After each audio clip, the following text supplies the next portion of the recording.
I'm here, Grand Sheik. Is just 1:58. We kind of early. Take your time. Yep, I saw that. We a little early. There you go. Islam.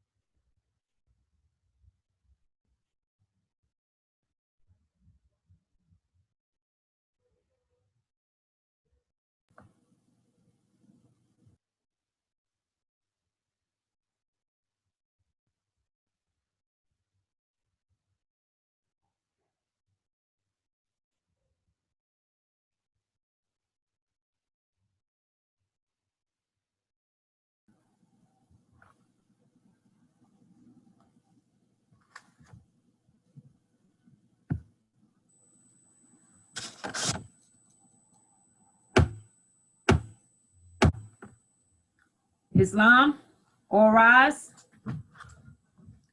Face the east. 5 fingers on the left, 2 fingers on the right. Recite the Moorish American prayer. Allah, the Father of the universe, Allah, the Father of the Father of the universe, universe. the Father of love, truth, truth, True. Truth, peace, peace, freedom, freedom, freedom, and justice. justice. and justice. Allah is my protector, Allah is my Allah is protector, my protector, my guide, my guide, my guide, and my salvation. and and my my salvation. By night By By- night and by day, and by day, through his holy prophet, through his holy prophet, Drew Ali. Drew Ali. Amen. Amen. Praise Allah. First, I want to rise and give praises to Allah, the great God of the universe. I give honors to the illustrious Prophet Noble Drew Ali, the last prophet in these days, the founder of the Moorish Science Temple of America, 1913 AD, savior of humanity. I give honors to all true and divine prophets, Jesus, Muhammad, Buddha, Confucius, etc. I give honors to all past Supreme Grand Advisors and moderators of the Moorish Science Temple of America, Brother in concession, Brother C. Kirkman Bey, Brother F. Nelson Bey, and Brother J. Blakely Bey. I give honors to the past Grand Sheik and moderator, Brother R. Love Ill. May Allah be pleased. I give honors to the present Grand Sheik and moderator, Brother R. Jones Bey, and his assistant, Brother P. Chase Ill. I give honors to the Grand National Chairman, Sister S. Russell Dunbar Bey, and her assistant, Brother V. Bell Bey. I give honors to the Grand Governor of the State of New York, Brother C. Herc Bey, and his assistant, Brother K. Richardson Hill. I give honors to our Grand Sheik in Temple number 34, Brother Y. Cyrus Hill, and his assistant, Brother W. Clendenin Bey. I give honors to the chairman, who's also the Grand Governor of the State of Connecticut, Brother C. Ferguson Hill. I give honors to Sister C. Seals Hill, who is a minister and sheikess in the temple. I give honors to Brother L. Serrano Bey, who's also a minister and sheikess. I give honors to Brother T. Berry Bey, who's the Mufti of Temple 34. I give honors to the Assistant Secretary, Sister B. Reeves Bey. I also give honors to our Assistant Treasurer, Sister C. Silzil, who's also the Treasurer. I give honors to our 2 flags, the American flag and the Moorish flag, which represents the 5 highest principles known to man: love, truth, peace, freedom, and justice. I give honors to the Charter, which give us the right to practice and promote Islamism in America without molestation. I give honors to all the remedies and the literature that the Prophet has brought for uplifting fallen humanity. I give honors to each and every one of you. I give honors to all the members and guests, wayfarers, and seekers after truth. I give honors to man, because when man honors man, he honors his Father God, Allah. Islam. Islam. Now, take a read from the laws. Salvation, our God, unity. The Moorish Science Temple of America, the Divine Constitution and Bylaws. Act 1.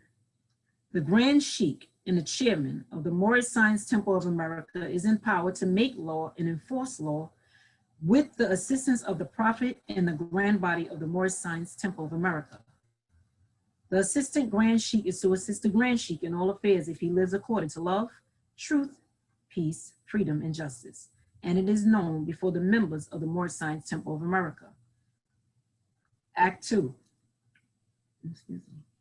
All meetings are to be open and closed promptly according to the Circle 7 in love, truth, peace, freedom, and justice.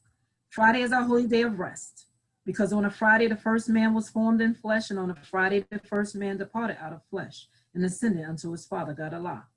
For that cause, Friday is a holy day for all Muslims all over the world. Act 3. Love, truth, peace, freedom, and justice must be proclaimed and practiced by all members of the Moorish Science Temple of America. No member is to put in danger or accuse falsely his brother or sister on any occasion at all that may harm his brother or sister, because Allah is love. Act 4. All members must preserve these holy and divine laws, and all members must obey the law of the government, because by being a Moorish American, you are part and parcel of this said government and must live the life accordingly. Act 5. This organization of the Moorish Science Temple of America is not to cause any confusion or to overthrow the laws and constitution of this said government, but to obey hereby. Act 6. With us, all members must proclaim their nationality, and we are teaching our people their nationality and their divine creed, that they may know that they are part and parcel of this said government, and know that they are not Negroes, colored folks, Black people, or Ethiopians, because these names were given to slaves by slaveholders in 1779 and lasted until 1865 during the time of slavery. But this is a new era of time now, and all men now must proclaim their free national name to be recognized by the government in which they live in the nations of the earth. This is the reason why Allah, the great God of the universe, ordained Noble Drew Ali, the prophet, to redeem his people from their sinful ways. The Moorish Americans are the descendants of the ancient Moabites who inhabited the northwestern and the southwestern shores of Africa. Act 7. All members must promptly in their meetings and become a part and a partial of all uplifting acts of the Moorish Science Temple of America. Members must pay their dues and keep in line with all necessities of the Moorish Science Temple of America. Then you're entitled to the name of faithful. Husband, you must support your wife and children. Wife, you must obey your husband and take care of your children and look after the duties of your household. Sons and daughters must obey father and mother and be industrious and become a part of the uplifting of fallen humanity. All Moorish Americans must keep their hearts and minds pure with love and their bodies clean with water. This divine covenant is from your holy prophet, Noble Drew Ali, through the guidance of his father God, Allah. Noble Drew Ali, founder, Moorish American prayer, Allah the Father of the universe, the Father of love, truth, peace, freedom, and justice. Allah is my protector, my God, and my salvation by night and by day through his holy prophet, Drew Ali. Amen. The Moorish Science Temple of America, Home Office, 2905 5th Street, Southeast, Washington, D.C. 20032. Thus I read the 7 acts from the Divine Constitution and Bylaws. I'll now bring you over to the great meeting is on. Around questions for Moorish Americans, page 7. Questionnaires and additional laws for the Moorish Americans by the Prophet Noble Drew Ali. Act 1. Grand sheiks and governors and heads of all temples, all businesses. Each said temple must be approved by the Prophet Noble Drew Ali. Before acting upon any member, let it be finance, property, or any line of life that will cause the members to sacrifice finance, etc., that will cause the support of any group of members. Any former officer that violates these laws is subject to be removed from his office under heavy restrictions, etc., by the Prophet or the Grand Sheikh. Act 2. All members are to attend their adept meetings and their public meetings promptly. If a member is found standing around on their meeting period, shall be fined 50 cents on the first case, and on the second, he will be fined $1, which will go on your emergency fund. If a member is working, his monthly dues must be paid, and if he has money in the bank, he must subscribe for as much as he is able to the Moorish Uplifting Fund, because it takes finance to uplift the nation. Act 3. It is lawful and divine duty of every good member, if he is able in finance, to aid me in saving the nation, and if he does not, he is an enemy to the cause of uplifting his own people, and justice must catch you. Let it be he or she according to love, truth, peace, freedom, and justice, as I have the power invested in my hands, and I will have to enforce the law in order to save the nation. Act 4. All members, while making a public speech, must not use any assertion against the American flag or speak radical against the church or any member of any organized group, because we are to teach love, truth, peace, freedom, and justice. Act 5. All members must promptly attend their meetings and send their children to Sunday school, and the teacher must confirm himself to the questionnaire, and let every member exercise his 5 senses who is able to do so, because out from your Sunday school comes the guiders of the nation. Act 6. With us, all members must proclaim their nationality, and we are teaching our people their nationality and their divine creed, that they may know that they are part and parcel of this said government, and know that they are not Negroes, colored folks, Black people, or Ethiopians, because these names were given to slaves by slaveholders in 1779 and lasted until 1865 during the time of slavery. But this is a new era of time now, and all men now must proclaim their free national name to be recognized by the government in which they live in the nations of the earth. This is the reason why Allah, the great God of the universe, ordained Noble Drew Ali, the prophet, to redeem his people from their sinful ways. The Moorish Americans are the descendants of the ancient Moabites who inhabited the northwestern and the southwestern shores of Africa. Act 7. All members must promptly attend their meetings and become a part and a partial of all uplifting acts of the Moorish Science Temple. Members must pay their dues and keep in line with all necessities of the Moorish Science Temple. Then you are entitled to the name of faithful. Husband, you must support your wife and children. Wife, you must obey your husband and take care of your children and look after the duties of your household. Sons and daughters must obey father and mother and be industrious and become a part of the uplifting of fallen humanity. All Moorish Americans must keep their hearts and minds pure with love and their bodies clean with water. This divine covenant is from your holy prophet, Noble Drew Ali, through the guidance of his father, God Allah. Thus I read the 7 additional acts from the Quran Questions for Moorish Americans. I'll now bring your attention over to the Holy Quran of the Moorish Science Temple of America, divinely prepared by the noble prophet Drew Ali by the guidance of his father, God Allah, the great God of the universe, to redeem man from the sinful and fallen stage of humanity back to the highest plane of life with his father, God Allah. Islam, Brother Grand Sheikh, we're still on 39, right? Yes, 29. Perfect. I'm sorry. Magistrate and subject, right? Sorry about that. Yes, that's the one. Okay. I told you who's going to win. Give me a second. I thought I had it. Praise Allah. On page 38, chapter 29, magistrate and subject. O thou, the favorite of heaven, whom the sons of men, thy equals, have agreed to raise to sovereign power and set as a ruler over themselves.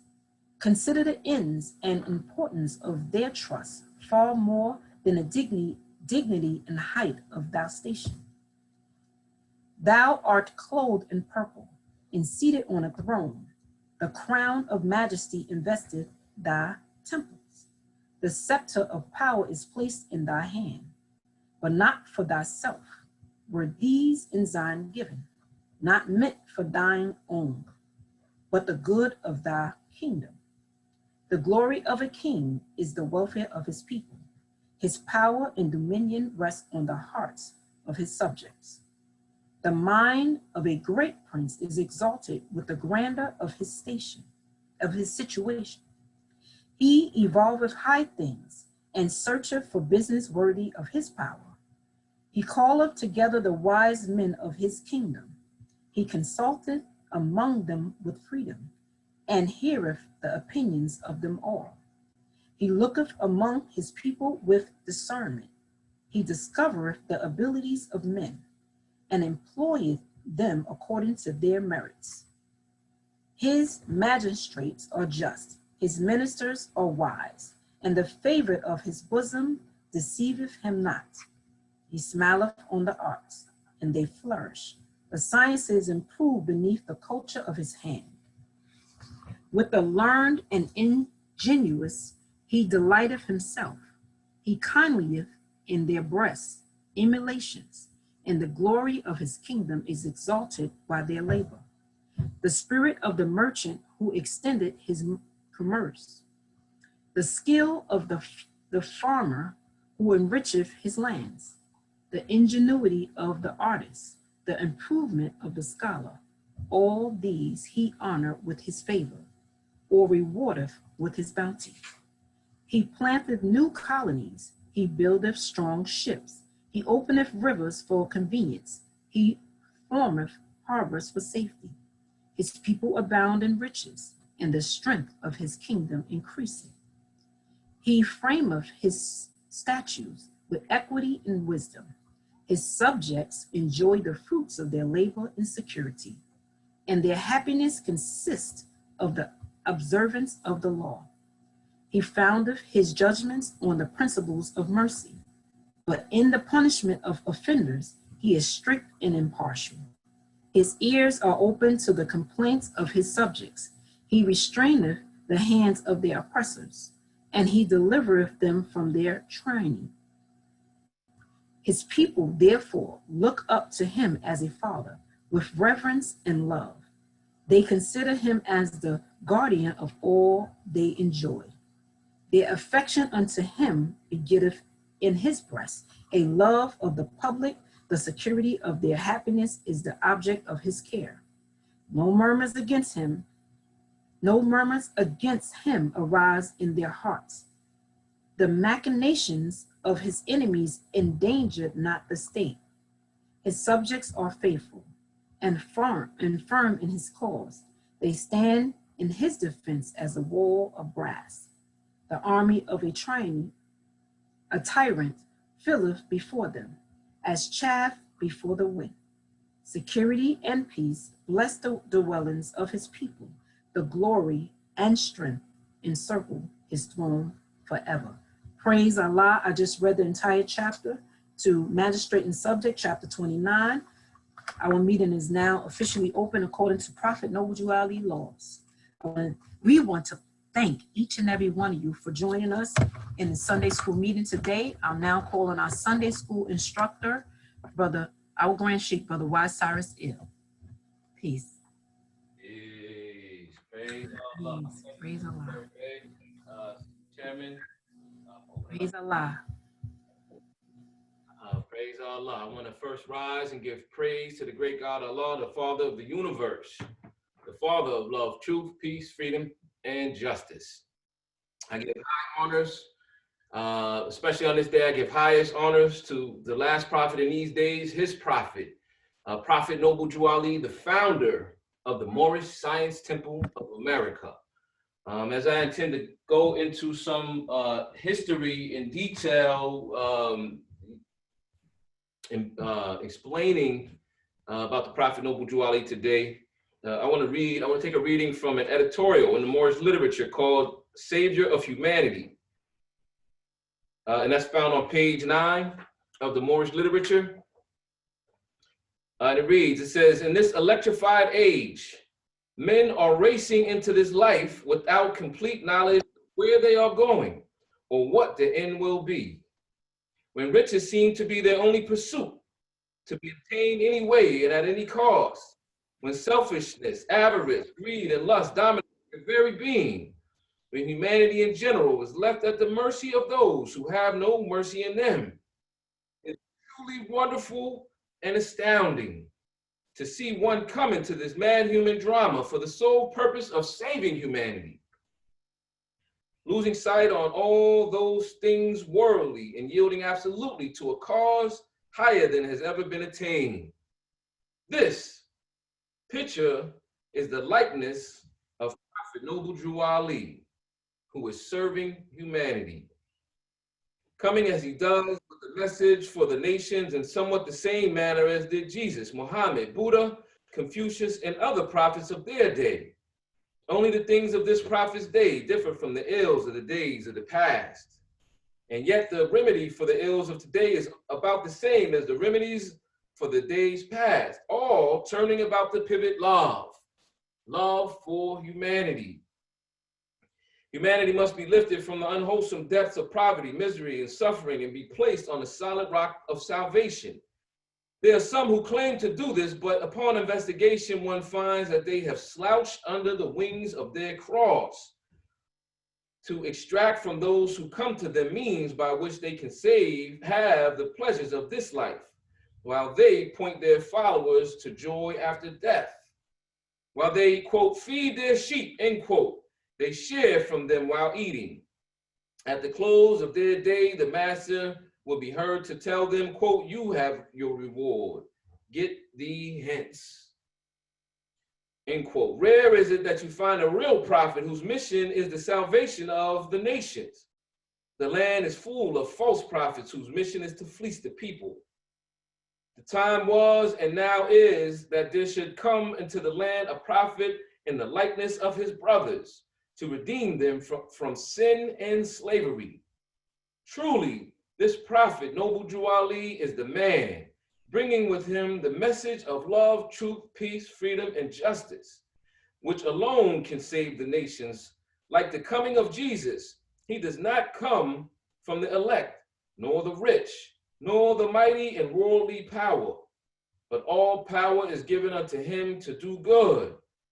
This power is from Allah. It will be his works that will make men of every nation accept the truth that he brings. It will be through his teachings that the nations of the earth will understand the will of the master. It will be through him that peace on earth and goodwill to all men shall come. It will be through his work that humanity will be brought from the slime of life and placed on the solid rock of salvation.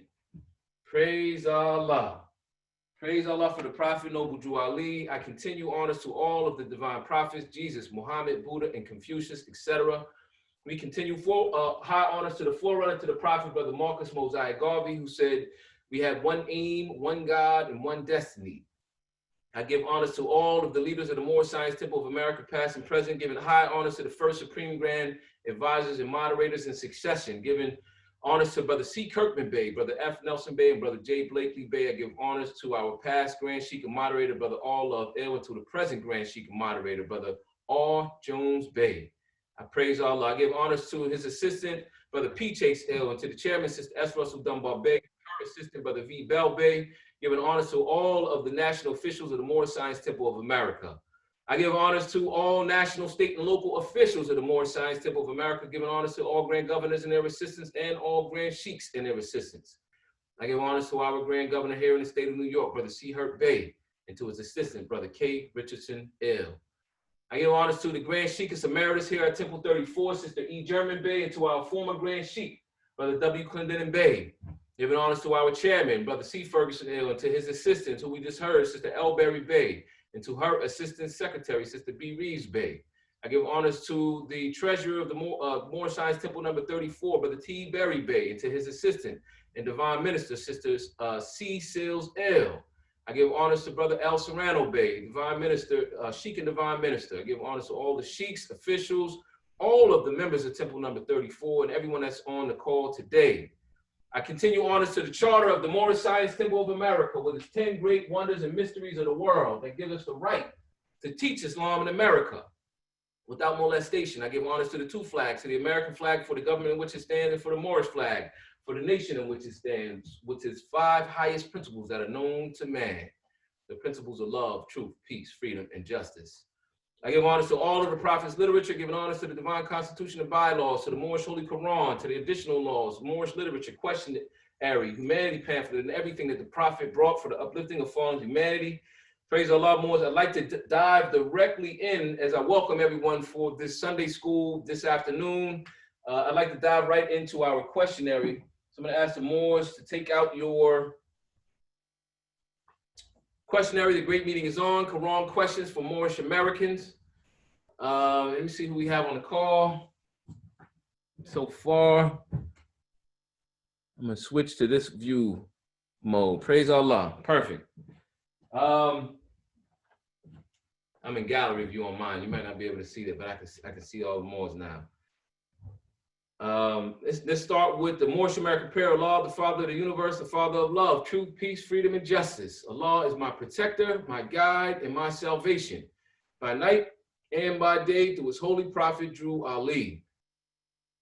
And I'm going to start with, let's start with Brother Vocaz-Il. Brother P. Vocaz-Il, if you can hear me, unmute your mic, brother, man. We're going to do the first few questions. Islam. Islam. First, I rise and give praise to the great God of the universe, my Father God, Allah. I give honors to the Prophet Noble Drew Ali and everything pertaining to Islamism.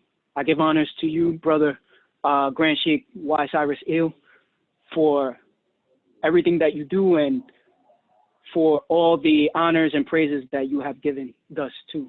That I say, praise Allah and peace.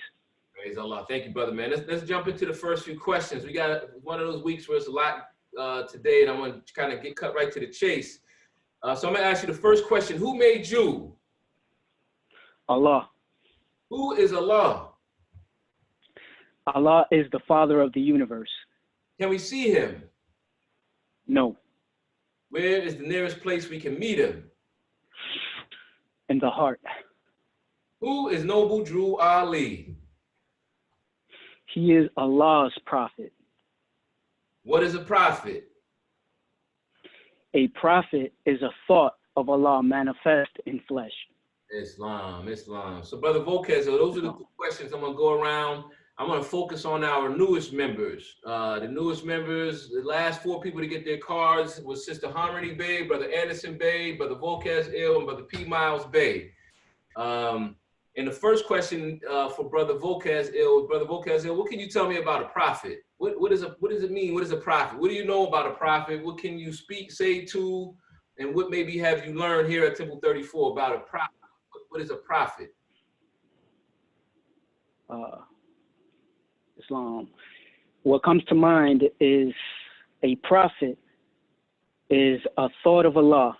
What I've learned here at the temple, at temple number 34 specifically, is a prophet is a thought of Allah manifest in flesh, and he brings a message from Allah to us, the men. And that message is peace, peace, goodwill, peace on earth, goodwill to men, all men. And a prophet is a messenger, is a messenger. And with that, I say peace. Praise Allah, very good.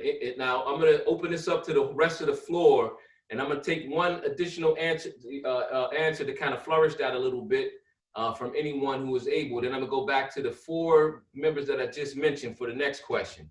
Anyone else want to speak to what is a prophet? And as soon as I see your mic unmute, I'll be able to tell. Anyone chime in? What is a prophet? How do you know what a prophet is? What do we learn about a prophet? What can we read about a prophet? I'm going to read Islam? It's Brother Anderson Bay. Brother Anderson Bay. No one else? Let me just give honors. Add more. First, I rise and give praise to the great God, Allah. Give honors to his prophet, Noble Drew Ali. Give honors to everything the Grand Sheikh is giving honors to and everything that's pertaining to Islam. So a prophet is, like I like to say, a prophet is Allah's love thought manifest in the flesh. Prophets, they come here to warn people to change their ways, you know. And usually whenever a characteristic of a prophet, he usually comes from amongst the people that he's sent to warn. That's right. Yeah, and with that, I'll say peace. Praise Allah. Thank you, Brother Anderson Bay. And what I'm going to do, I'm going to share my screen for a split second. I'm going to be pulling throughout this meeting from a book that we suggest that all the Moors get a copy of at some point in time. This is the book, Prophet Noble Drew Ali, Savior of Humanity by Brother Ahab Bay, Grand Sheikh of Philadelphia Temple number 11. And we he has a definition for prophethood. Right? I'm gonna read a few of these really quickly. It says the term prophet has been given a plethora of different definitions. This author shall distinguish the mundane from the divine. The English term prophet originates from the Latin propheta, which comes from the Greek prophetes. Pro meaning before, and phetes meaning speaker. The American Heritage Dictionary defines the term prophet as, quote, a person who speaks for God or by divine inspiration, a person chosen to speak for God and to guide the people, a person who foretells or predicts what is to come, a person who speaks by divine inspiration or as the interpreter through whom the will of a God is expressed, end quote. The American Heritage New Dictionary of Cultural Literacy, 3rd edition, defines the term prophet as, quote, someone who brings a message from God to people. Hence, what the prophet says is not of man, but of God. In general usage, a prophet is someone who can foretell the future. The prophets of the Bible often made predictions which confirmed their authority when the predictions came true, but changing the lives of their people as was a more central part of their mission, end quote. And then one more, Easton's 1897 Bible Dictionary defines the term prophet as, quote, the immediate organs of God for the communication of his mind and will to men. Deuteronomy 18, 18, and 19. The foretelling of future events was not necessary, but only an incidental part of the prophetic office. The great task assigned to the prophets whom God raised up among the people was to correct moral and religious abuses, to proclaim the great moral and religious truths which are connected with the character of God and which lie at the foundation of his government. Anyone being a spokesman for God to man might thus be called a prophet. And I'm going to end right there and name some of the prophets that were recognized in the Bible. But I just wanted to enter that first part into this thought. As we continue on, I'm going to go to let's go to Brother Miles Bay. You have your questionnaire?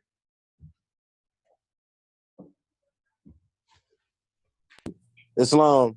You want to give praise? I'll give you a minute to get praise. That's you. Wait, I'm on the phone. Yeah, sorry. I'm doing daddy duties. First I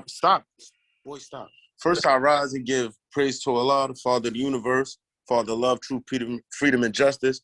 I give honor to the Prophet, Noble Drew Ali, founder of the Moorish Science Temple of America. I give honor to the Forerunner, Marcus Mosiah Garvey, and I give honor to everything pertaining to Islam. Islam. So, brother, matter of fact, let's go to the next question. Brother Miles Bay, tell me something, and I'm gonna open the floor up. I'm gonna go with Brother Miles Bay, and then I want to hear from we didn't hear from Sister Harmony Bay yet, but any one of the four newest members can answer this particular question. And then after we get 2 answers from them, I'm gonna open up for anyone to give me an answer. What can you tell me about Prophet Noble Drew Ali? You know, if someone asks you, who is Noble Ali? Who is this prophet, this man you're calling a prophet, Noble Drew Ali? What do you say? I would say that he was taught by the adepts, his nationality. He was sent here to wake his people up and enlighten us on who we are, that we're not black people, we're not colored. You know, those were slave names and stuff like that. I would also say that he had, I guess you could say that he had like a kind of mystique about him. People would probably say he was like a sorcerer or something like that. He was able to heal. He was able to do things that the average person couldn't do. So, you know, in the wrong eyes, it might look like some type of wizardry or something like that, or, you know, so like he has some magic powers or something like that. Submission. Thank you for that. I'm gonna open up. I'm actually gonna open up to any one of the 4 newest members if anyone wants to add on. Who else? He was cheating, bro. Islam. It's Oh, I'm going for submission. Brother Anderson Bay. I love hearing the kids in the background. I love Me too. Praise some sign Allah. of life. Praise Allah. I would say what I always say. The prophet is the founder of the Moorish Science Temple of America Incorporated. The prophet is the first person to come to it to teach us about ourselves. There you go. The prophet, I would say the prophet was a modern day Christ. He sacrificed so much so I could live, so we could all live. You know, I mean, I could go on for days about the prophet. I don't mince words, whether it's European or our people. I'd say exactly what's in my heart. I love the prophet, and the prophet is the founder of the Moorish Science Temple of America. He was born in North Carolina in 1886. He came here with a mission to teach us about ourselves and restore us back to the state, our highest state. And all the prophet's instructions have not failed me. Praise Allah. You know what? I like what you said. You said one of the key things, right? We're going to keep it moving. You said he was the first. Prophet Noble Drew Ali was the first one to tell us who we were, to teach us our nationality. Prophet brought Islam first into the United States. He brought it back into the public, right? But he was the only one that came to save us when we lost, we were stripped of our nationality. Praise Allah. Thank you, brother. I'm going to keep it moving. Let's go to Sister Harmony Bay. Sister Harmony, you there? Islam, Grand Sheikh, I'm here. Islam. I'm going to give you a minute if you want to give praise and honors. Rise and give praise to the great God Allah. High honors to his prophet, Noble Drew Ali. Honors to I'm gonna get you one. that everyone gave honors to on the call so far, and everything pertaining to Islam. With that, I say peace. Islam. Praise Allah. Praise Allah. I'm going to go down to question number 24 on page 2. And this question, the question is, who was Jesus? He was a prophet of Allah. Where was he born? In Bethlehem of Judah, in the house of David. Who were his father and mother? Joseph and Mary. Islam. Praise Allah. And Sister Harmony, I'm going to go from Sister Harmony, and I'm going to have Brother Cole back you up. Sister Harmony, what is the relationship between the Prophet Noble Drew Ali and the Prophet Jesus? This is getting into a little bit trickier questions. Well, I would say first and foremost, they were both prophets of Allah. So in my mind, that makes them family, you know, spiritually. It connects their mission and their purpose. But also going a little further into question 27, when we start thinking about genealogy and what really connects them and connects us to Jesus is being able to identify who our foremothers and forefathers were. And so we share the same mother and father as Jesus does, Joseph and Mary. They are in our lineage as well as Moorish Americans. And with that, I say peace. Praise Allah. Praise Allah. Very good. Very good. And start from the mundane and build up. There's a connection, right? In the bloodline, right?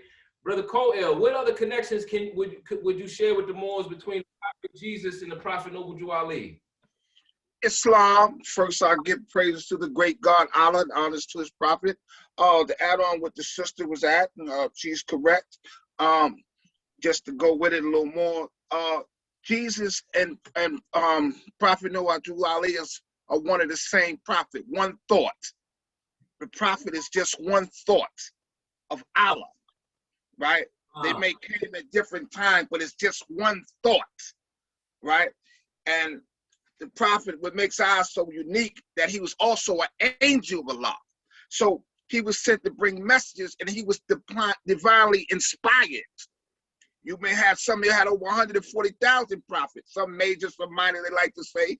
And what makes Prophet Noble Drew Ali so unique, he was divinely prepared. Now you will have our Sunni brothers, just for the brothers and Moors, will say that Prophet Muhammad was the last seal. It didn't mean that he was the last prophet, as they would like to make it. Right. Because he was the seal that means he authenticated it, the teachings of Islam, you know, because Islam come down in degrees. And all prophets come to their own. Prophet sends, nobody could tell Allah when to send his prophets. He sent prophets to all nations, right? And he sent Prophet Noble Drew Ali to the Moors to redeem them from their sinful ways and teach them about themselves, their nationality, and about Allah once again, to remind them. So he's a reminder of Allah too, as much as a warning. Peace. Praise Allah. Praise Allah. Thank you, Brother Cole. Very well put. I'm going to put a question on the floor early, and I meant to give, well, I don't think they need too much of a heads up. This could either be Brother Jordanelle or Sister Jordanelle. Let them take the first whack at this question, and then I'm going to open up the floor to anyone. What is the difference between resurrection and reincarnation? Whoever of the Jordanelles would like to answer that first. What is the difference between resurrection and reincarnation? We're going to go into reincarnation, but I want to do a real quick comparison. I don't know. Islam, Brother Jordanelle. Islam. First, I want to rise and give praise to the great God of the universe, Allah. I want to give honors to his prophet and everything pertaining to Islam. Now, I believe the question was the difference between resurrection and reincarnation. Yes. That's well, correct. Resurrection, the body is restored. It comes back to life. That's and incarnation is it will come back in any other form. That's my understanding of the two. Islam. Resurrection, you basically, when your body goes down and your soul separates, and your soul and your spirit separate, it comes back and it reconnects, and that same body gets back up, right? Before disintegration, right?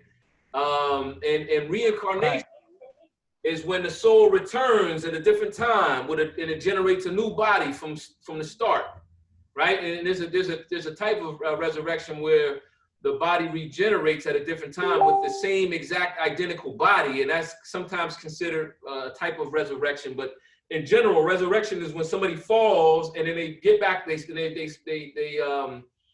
separate. The soul separates and then they get back up. Thank you, Brother Jordanelle. Praise Allah. Anyone else want to add to that? You know, the difference between the two, just more about reincarnation. Who all believes in reincarnation and who doesn't in the world, based on the nations or the religions? I see my sister Silzil. Islam. First, I rise and give praises to Allah. I give honors to our prophet, and I give honors to everything that our assistant chairman gave honors to Barry Bay at the opening of this meeting, and honors to all of you here on the line, thinking and sharing your thoughts. Grand Sheik, I appreciate that question. I remember it was a while ago. I remember I had asked if that was thought about, because I remember speaking about it specifically in relation to Jesus. And how, you know, others were risen from the dead in the Bible and what made his so special. Right. And I love that you're speaking on this topic. I just wanted to just say thank you for bringing such a topic to the forefront. Resurrection, being revived, just like you said, from the same body. Jesus doing it himself and not having anyone practice over him to help him to resurrect is a whole different demonstration. He did it over himself. He utilized anyway, we're gonna go. I'm gonna skip past that because that's going too high into the science, right? It's important though, right. You want to leave this on the general class, not that people may not be ready, but this is a general study. And when it comes to reincarnation, that would be, from what I understand, the concept or the belief that the spirit is the same spirit, but the soul is formed with the body. And so as we would understand that, this spirit would be now into the form either of a different human, and in other teachings, it can even tell that it would come into the form even of animal, plant, anything that has life, as far as some teachings in reincarnation communicate. With that, I say peace. Praise Allah. Praise Allah. Very, very important. And I'm going to open up the floor for one more comment from anywhere. I'm going to open up the floor for any other additional comments, but when you think about the nations of the world, right? You think about some of the oldest civilizations, if you will, outside of Canaan, right? The land of Canaan, right? You think of some of the older ones are India, right? China, right? Africa. And where does this concept of reincarnation, when you look it up, it's primarily connected to the Hindus, right?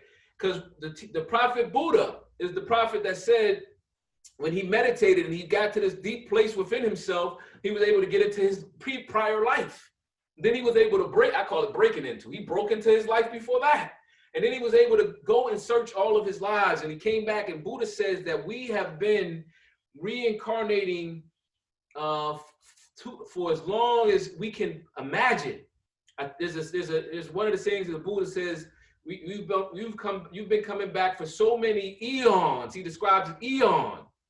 That if you went to the top of the highest mountain in the world with a handkerchief, and at the end of every, I think he said year or 100 years, you wipe the handkerchief across the top of the mountain, that mountain, when it disintegrates to nothing, it erodes from you doing that every 100 years, that is the end of an eon. But we have been coming here, we're trapped in this life, and we continue to reincarnate for so many eons that he could not count. So now you got India, and then China is also very ancient. China also believes in reincarnation. How do you know? Because the Chinese revere Buddha to the point that if you didn't know the story of Buddha, you would think Buddha was from China. Islam. So I want to go to let's go to Brother Turner Bay, if you're there. Grand Sheik, we have a hand by Brother Volkezil. Islam, let's go to Brother Volkezil, and we'll continue with Brother Volkezil. Brother Turner Bay, if you got your questionary, unmute your mic for me. I can see you from here, and then I'm gonna go with you in the next questions. Brother Volkezil. Islam. Thank you, Sister Harmony Bay.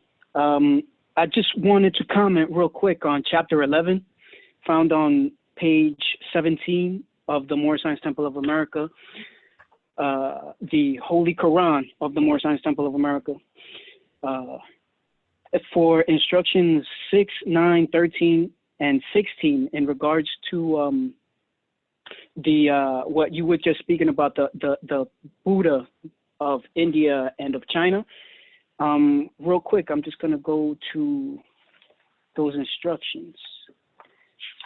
And it says here, beginning, it says, now, man himself is mind, and mind is here to gain perfection by experience, and mind is often manifest in fleshy form, and in the form best suited to its growth. So mind may manifest as worm, or bird, or beast, or man.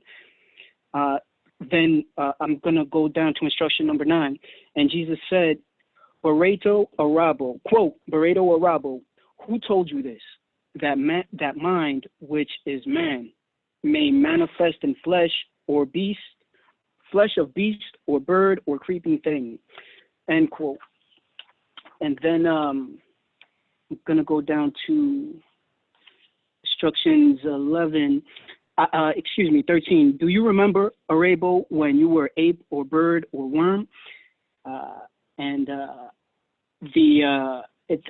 had the thought, and instruction 16, when you mentioned the Buddha, that Buddha reincarnated between reincarnation and resurrection. It says, and backward through the ages, masterminds can trace themselves, and thus they know. And that brought me to that thought of Buddha. It rung in my mind. But then from instructions 19, like this whole chapter is it's amazing. From instructions 19 and throughout to the end of the chapter, Jesus enlightens Arabo and enlightens me as a messenger, as a prophet, as to what how man is not a beast, protoplast, plant, beast, angels, cherubim.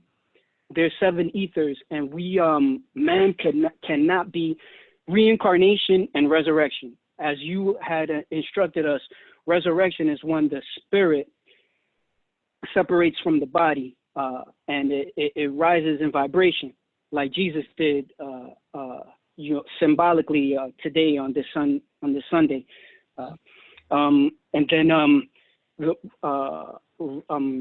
reincarnation is the Indians, as Burrito Rabo was saying, that we can manifest, as Brother Jordan Neal had mentioned, we can resurrect as a tree, as as an animal, as a beast, or as something other than man, that what we are, half man, one with Allah. With that, I say peace. Praise Allah. Peace. Keep your mic open, because I'm going to come to you for the next two questions, and then we're going to delve into some documents, right?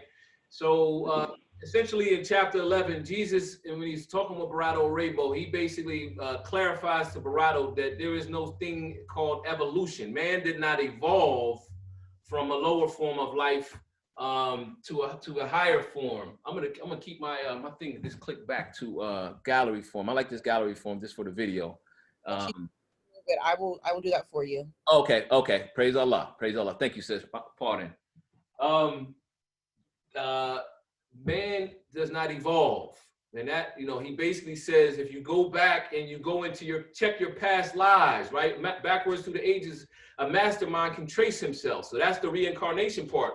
Check your reincarnation record. You were never outside of being a man. And then when he breaks down the 7 ether planes, he basically shows the separation, how they actually exist. And they are deities, but they're separate in the plane of life than you are. Man who was peculiarly favored, right? And we went over the story of Adam. Let me continue moving really quickly.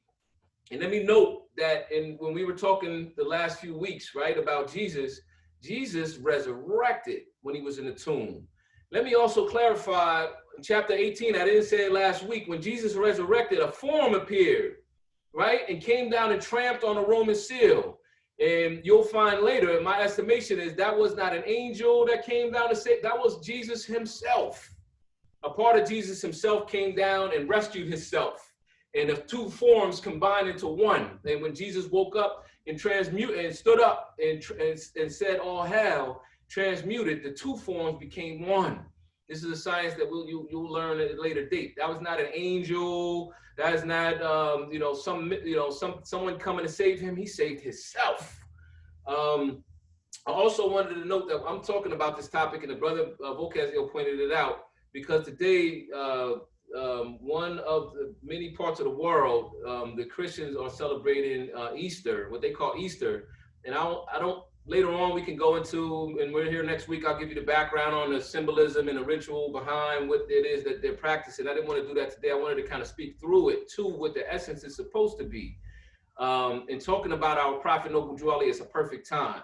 So with that, I want to go to Brother Vocasio. Let's go to question number,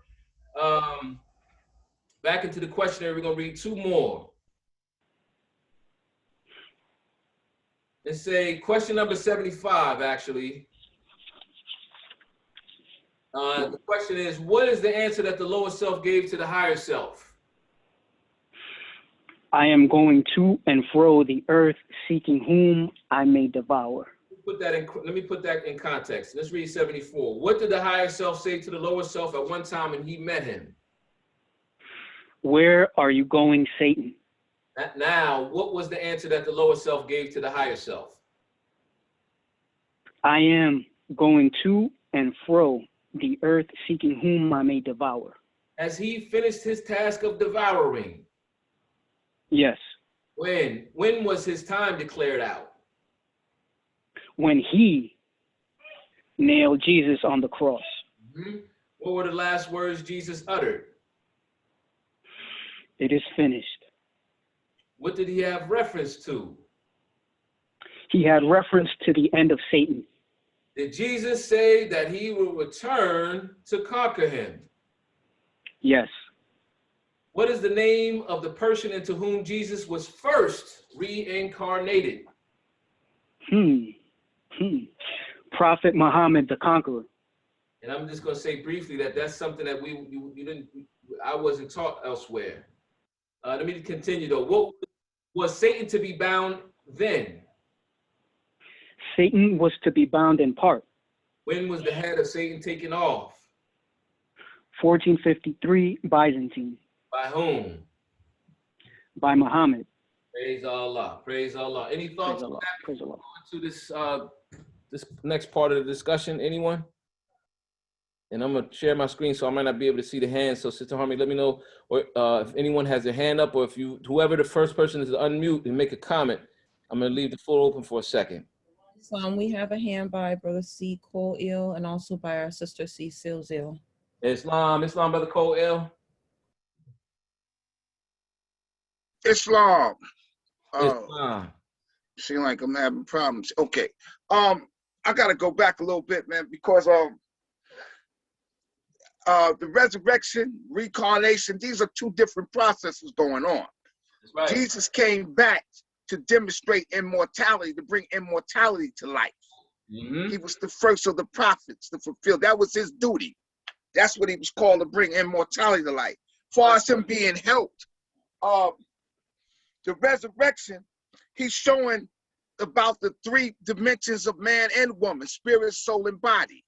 Mm-hmm. He's showing you the power of it. He's showing you that you can raise the substance of the body to the substance of the planes above. Mm-hmm. This is not just no easy task, but he's giving you an idea of what you can do, right? Now, the reincarnation, the prophet said, I'm going to lower down some evil spirits. That's the coming down into the body. That's a different process about the resurrection. And again, about man being a mind, ape, and creeping thing, this is what Darwin was trying to say, that man evolved from primate. We find this not to be true because the primate is not evolving, which is the ape, right? Islam, it's all in there now. But listen, also, is that when we're talking about was he getting help, Jesus did get help from the Silent Brotherhood. They stamped upon the seal and it didn't even break. That's a lesson in itself too, because they had to see the process while he was in the tomb go through while he was on the soul plane. They couldn't allow him to touch the body. Mm-hmm. You see? So he was getting help every step of the way, Mo, in another way. Islam. You hear me? It ain't that he did it just on his own. His will was ever strong, but he had to go through some things first in order to come flesh divine. Praise Allah. So he had to get taught, he had to get shown. Ultimately, he had to put the work in because that's what he was ordained to do. Mm-hmm. But the resurrection and reincarnation, those are two totally different things. Right. One is a process of showing that Allah is in man, that you might become the strength of Allah made manifest. Mm-hmm. This is what he's doing, immortality. Mm-hmm. Now the incarnation is lowering down the spirits. You see, it's a different. It's both two different things going on with that. I just wanted for clarification. Not that nobody was wrong, but for clarification, because when Jesus is talking to Babado Rabel, he's telling you that man ain't mine neither. Mm-hmm. He's saying man is not mine. The mind is like a vehicle, like you catch a cab and you use. They said the knowledge shall perish with thee. So what stays with you when you change planes? Islam teaches that man was born with unlimited capacity for progress. Check out that word capacity. Mm-hmm. And you'll see some things of what the prophet is saying, right? About this whole process that's going on. Because all through the book, you see Jesus had helpmates to get to a certain point. The Silent Brotherhood was with him every step of the way. Islam. Thank you, Brother Coel. I would say I agree with what you said about the difference between reincarnation and resurrection, for sure. You know, reincarnation happens automatically, whether you did good or you didn't do good. You can't escape that. You got to put work in. I also agree that Jesus didn't do it alone. I wanted to speak specifically to a thought about this, the form that descended. That was part of him. You're talking in that general sense. Yes, sir. Yes, sir. All right, I understand. Praise Allah. This whole thing, this key of life, this task that Jesus completed deals with working with the other beings, the humanity, right? Because humanity is going to help you, so you got to help it. you know, and other creatures, everything works in conjunction. So I agree with that as well. In terms of the man being mind, we'll go to that in secretary time. I wanted to get a clearer draw on that.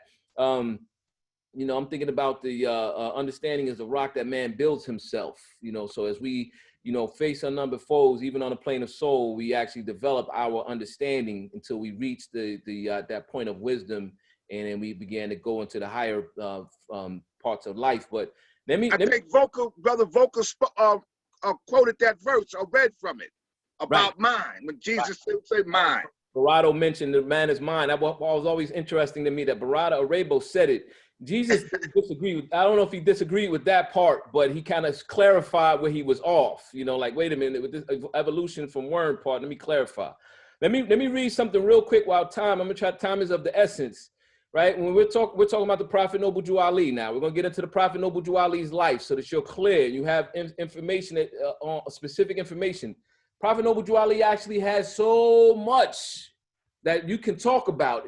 So I recommend that the Moors get the book, right? So you can get more information. You can get a deeper draw on the Prophet Noble Drew Ali's entire life and all of his accomplishments. I decided to touch on a few key things.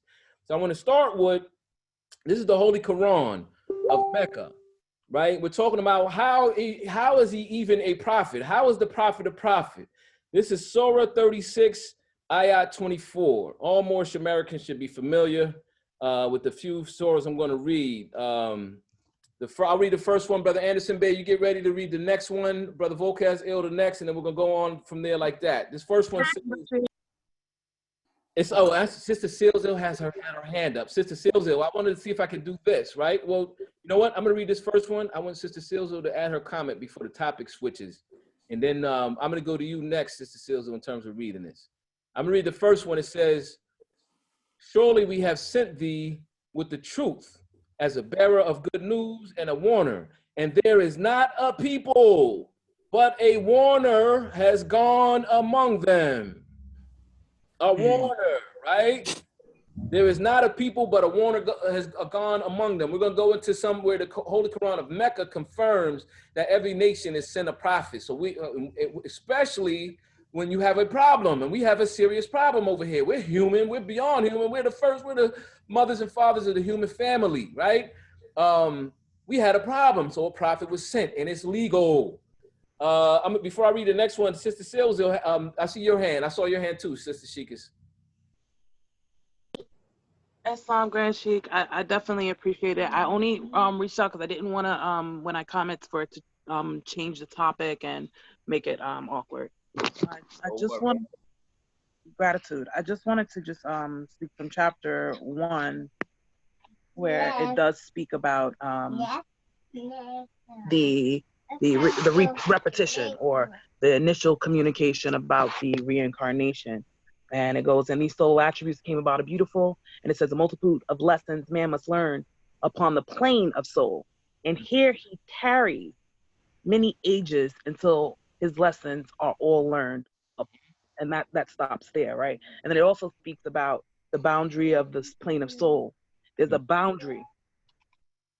Islam. And so when you go into back to our chapter, in chapter 11, it clearly speaks about in instruction 20, and these are they who, they're talking about 7 creative spirits, Elohim, all right, and their boundless power creates everything that is or was, right? So now one thing is bound, just like we're bound by cords to every other living thing, which means that we are one, right? And so, but these are the boundless.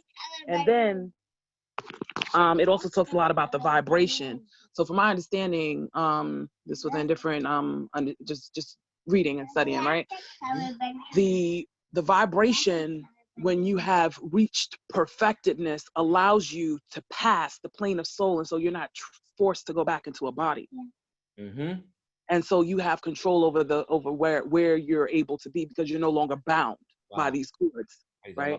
And so just to speak to, I know Brother Volker mentioned, like, you know, that there was no evolution, there was no this, no that. And when man is mind, And we have to understand that we're talking about finite. So it does apply because everything, because it's the truth and falsehood strangely mixed. So we have to understand it does apply within what's being expressed. I'm going to use the prophet's instruction just to just drive that. It says, instruction 32 in the same chapter of 11, when ether reached the rate of atmosphere, and all the creatures of these planes must get their food from atmosphere, the conflict came. That's where the division, the problem, the strife, right? And then that which the finite man, finite, we know Allah is infinite, but this is finite, concerning with time, called survival of the best became a law. So now the survival of the best became a law. So that means now this is where the law, this is where things have changed because we're no longer in that perfect sense. So this is where we're now being attached onto the falsehood, so to speak. And it says, the stronger ate the bodies of the weaker manifest. And here is where the kernel of evolution had its rise. And so now it speaks clearly about evolution. And it just, to me, that was just pretty much the that thought. 35 says, and yonder kingdom of the soul, this carnal evolution is not known. So now it tells you once you get into the body that there's a certain process that follows, but when you're back at the soul level, there's a different process. So it keeps separating us, but a plane is one surface. And so whenever I hear it, I just hope that we can connect it and just see the differences, that there's a part of it that's talking about man in his perfectness and then man in the flesh. And man in the flesh, man, which is mind, thought is the cause of it all. And so that reflects right back to man is mine. And thank you for calling on me, Grand Sheik, and for such a great discussion. Peace. Praise Allah, peace. Well, see if someone can take a note of that so we can bring it up, because I want to try to continue to flow. And that's a great conversation in itself about evolution, which we were passing through. The carnal evolution had its rise. I would say when you look at this, the next line, now man in his utter shamelessness strikes down and eats the beast consumes the plant thrives on the earth absorbs its protoplasm. When you look at evolution, you know how something evolves. The art of basket weaving or weaving, painting, the evolution of architecture, everything evolves as it reaches perfection through trial and error. And it could be speaking to the evolution of, cruelty, utter shamelessness, where the what they call the ecosystem of prey and predator begins to have its rise. So clarifying that between the words that Jesus said, where he made a strong point saying that we were not other beings outside of human beings. I think that's a great conversation, and I never thought about it like that. Let's carry that into the secretary time. Also, brother Coil mentioned. So that's two things that we want to discuss.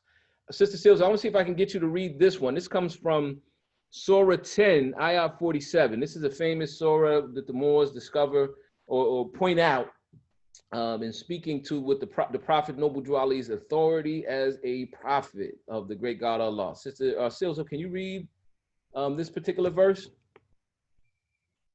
Islam, Grand Sheik. Islam. You said Surah 10, Ayat 47. Yes. And that's verse 47. Ayat 47, excuse me. And for every nation there is a messenger. So when their messenger comes, the matter is decided between them with justice, and they are not wronged. Islam. The Holy Quran says every nation gets a messenger. So this speaks to people who don't understand when we say Prophet Noble Drew Ali. Some people get offended and blah, blah, blah. And they try to say, oh, no, that doesn't make any sense. You're out of law. Why? Who's circumscribing? Why would we try to circumscribe a law? It says in the Quran too, you can't circumscribe him. Let's go to Sister Berry Bay, actually. Sister Berry Bay, I can no longer see, but Sister Berry Bay, can you read this one? This is Surah 15, Ayat 36. Islam. And certainly we raised in every nation a messenger, saying, serve Allah and sue the devil. Shun the devil. Shun the devil. Then of them was he whom Allah guided, and of them was he who remainings in error was justly due. So travel in the land, then see what was the end of the rejectors. Rejectors, those who reject. Remember, all of the prophets, including Prophet Muhammad, were rejected for a time. And but the key in this is, and certainly we raised in every nation a messenger, right? So you can't go. This is not hadith. This is not the footnotes of the Quran. This is the words that the Prophet Muhammad, peace and blessings be upon him, put in the Quran itself. These are the actual surahs. Let's do another one. I'm gonna go to. I see Sister Reeves Bay. Praise Allah. Let's go to Sister. Oh man, my thing is going all crazy. Let's go to Sister Reeves Bay. Sister Reeves Bay, can you read this next one? This is actually Surah 14:4. Islam. Islam. First, I want to give my praise and honors. Arising, I give praises to Allah. I give honors to His holy and divine prophet, Noble Drew Ali. I give honors to all true and divine prophets, Jesus, Muhammad, Buddha, and Confucius. I give honors to all national, state, and local officials of the Moorish Science Temple of America. I give honors to each and every one of you that's on this call and everything that pertains to Islam. Islam. So I'm reading Surah. That's Surah 4. Surah Okay. 4, this is Surah 14, actually, Ayat 4. Surah 14, Ayat 4. Okay, and we sent no messenger. Oh, wait, did you cut it out a little? I'll increase it. Maybe you can't see. Can you see that better? Yeah, okay, that's perfect. And we sent no messenger, but with the language of his people, so that he might explain to them clearly. Then Allah leaves in error whom he pleases, and he guides whom he pleases. And he is the mighty, the wise. Wow. Okay. So now Allah didn't send any messenger that didn't speak the same language of his people. So who came to our people who were here in distress, right? The Moors that were here in the United States in distress, speaking what language? The English language. What messenger came speaking English to us? To explain to us the Holy Quran of Mecca. So the Prophet sends a messenger with the language of his people. It also says in the Quran, he sends a messenger from his people. All right. I want to keep moving. So I want to go into a real quick summary. I selected this from the book. Prophet Noble Drew Ali, Savior of Humanity, has a very beautiful summary of the Prophet Noble Drew Ali's life. And I'm going to read this first portion. I'm going to have brother, let's see if we get Sister Jordanelle to read the next part, if Sister Jordanelle is there. This is from page 18. It says, consequently, actually, and this continues to the next page. So I'm going to read this first paragraph in the top of the next page. Consequently, due to the adverse effects of slavery on the minds of the so-called Negro, Allah sent a prophet to save them from their wretched condition.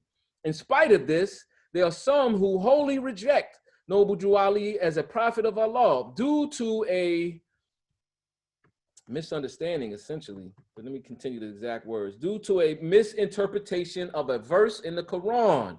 The Quran clearly states, quote, Muhammad is not the father of any of your men, but he is the messenger of Allah and the seal of the prophets. Right? And I'm not gonna describe it because he breaks this down very concisely. I'm gonna have, did I say Sister Harmony or Sister Jordanelle? Are you there, sis?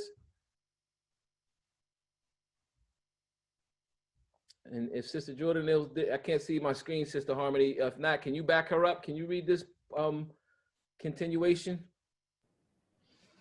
Islam. Sister Jordan, are you there? I'm happy to back you up. I'm not gonna at this moment.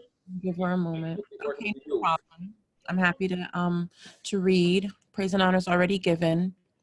The Arabic term utilized for the word seal is, help me out, Grand Sheikh. Khatim. Thank you. It is clear from all Arabic sources that the closest translation for the term khatim is seal. The problem lies not in the translation. Conversely, the dilemma resides in the interpretation of the translation. The interpretation of the word seal, Arabic khatim, is interpreted or misinterpreted as last. However, the Arabic word for last is Here. akhir, and this term is not utilized to describe Prophet Muhammad. The Arabic term for last, akhir, actually, it is one of Allah's attributes. Al-akhir, the last, the word seal denotes something that serves to authenticate or confirm an attestation to authenticity, accuracy, quality, etc. The misinterpretation of seal, Arabic katim, had crept into the doctrine of Islam almost immediately after the passing of Prophet Muhammad. In fact, it was Prophet Muhammad's wife, Aisha, often referred to by the title Mother of the Believers, al. Don't worry about the Arabic pronunciations. It's a lot. Praise Allah, who had to admonish the companions of the Prophet Muhammad. Admonish. She had to correct them. She corrected them based on what they were saying. Continue, Sister Harmony Bay. Thank you. Admonish the companions of Prophet Muhammad. Sorry, I lost my place. Due to their misinterpretation right here. Thank you. Due to their misinterpretation of the word seal, she is quoted as a source for many traditions about Prophet Muhammad's life and is recognized as a foremost scholar of Islam. Aisha herself was reported to have reproved the companions of Prophet Muhammad by saying, "Say by all means that he is Khataman." Khataman Nabiyin, seal of the prophets, but do not say that there will be no prophet after him. Wow. Aisha was a very learned person who knew the teachings of the Holy Prophet, her husband, very closely. Prophet Muhammad would by no means contradict the words of Allah as expressed in the Quran. Praise Allah. Praise Allah. So it continues from there. I just wanted to read that particular part. And that is for those, there's a specific argument in Al-Islam about the problem that they have with the Prophet Muhammad. Although Allah says in the Quran that every nation is given a prophet, and this is the point that they use to create the confusion. Later on, it explains that Prophet Muhammad was named the seal of the prophet because he had a birthmark on his shoulder, on his back of his shoulder, on his back. And that was the seal that they were referred to, but they try to twist that and make that seal mean the last and no more. We have a monopoly, and that's just not accurate. All right, so I want to go into another part, and I'm gonna have let's see if Brother T-Berry Bay is available, or Brother Anderson Hill, you back up Brother T-Berry Bay. Brother T-Berry Bay, you there? Islam, Grand Sheikh. Islam. Can you read this other aspect of the Prophet Noble Drew Ali, Brother Mufti, after you do your thing? No problem. Praise Allah. First, I rise and give praise to Allah, honest to his prophet, and everything. Give honest to everything the Moors gave honest to. Praise Allah. This is out of the oral statements regarding the things that the Moors equate to the Prophet Noble Drew Ali. Oh, brother Akuk Bey, Grand Governor of Illinois, Emeritus, heard the Holy Prophet say, "I remember when I was on the soul plane. I remember when I was Noah. Noah was a carpenter, and he built the ark. When the flood came, men came swimming out to the ark and knocked on the door and said, 'Noah, Noah, let us in.' And I told them, 'The door is locked.' And an angel came, and it took the key away." Praise Allah. Praise Allah. Can you read one more for me, Brother Barry Bay? This is well, you know what? This got out of order here. Let me see something. Okay, if you can read this part as well. Can you see that as too? Yes, I see it. Still the oral statements. The Holy Prophet let the Moors know that he was Jesus. He said, "Those that were with me 2,000 years ago are with me today, and those that were against me 2,000 years ago are against me today." Islam. And this is speaking to now, if reincarnation is real, it actually is real. Buddha said it. The Indians understand it. The Chinese understand it. The prophet taught us. So what is the reincarnation of our ancient ancestors? How does that actually happen? If Buddha's saying there's a long string of lives that you leave behind you, the prophet is basically, what he's saying here is very powerful, but it speaks to this reincarnation truth. One more, brother Barry Bay, if you can read this last one. Let me see if I can make it a little bigger, just like that. Can you see that whole thing?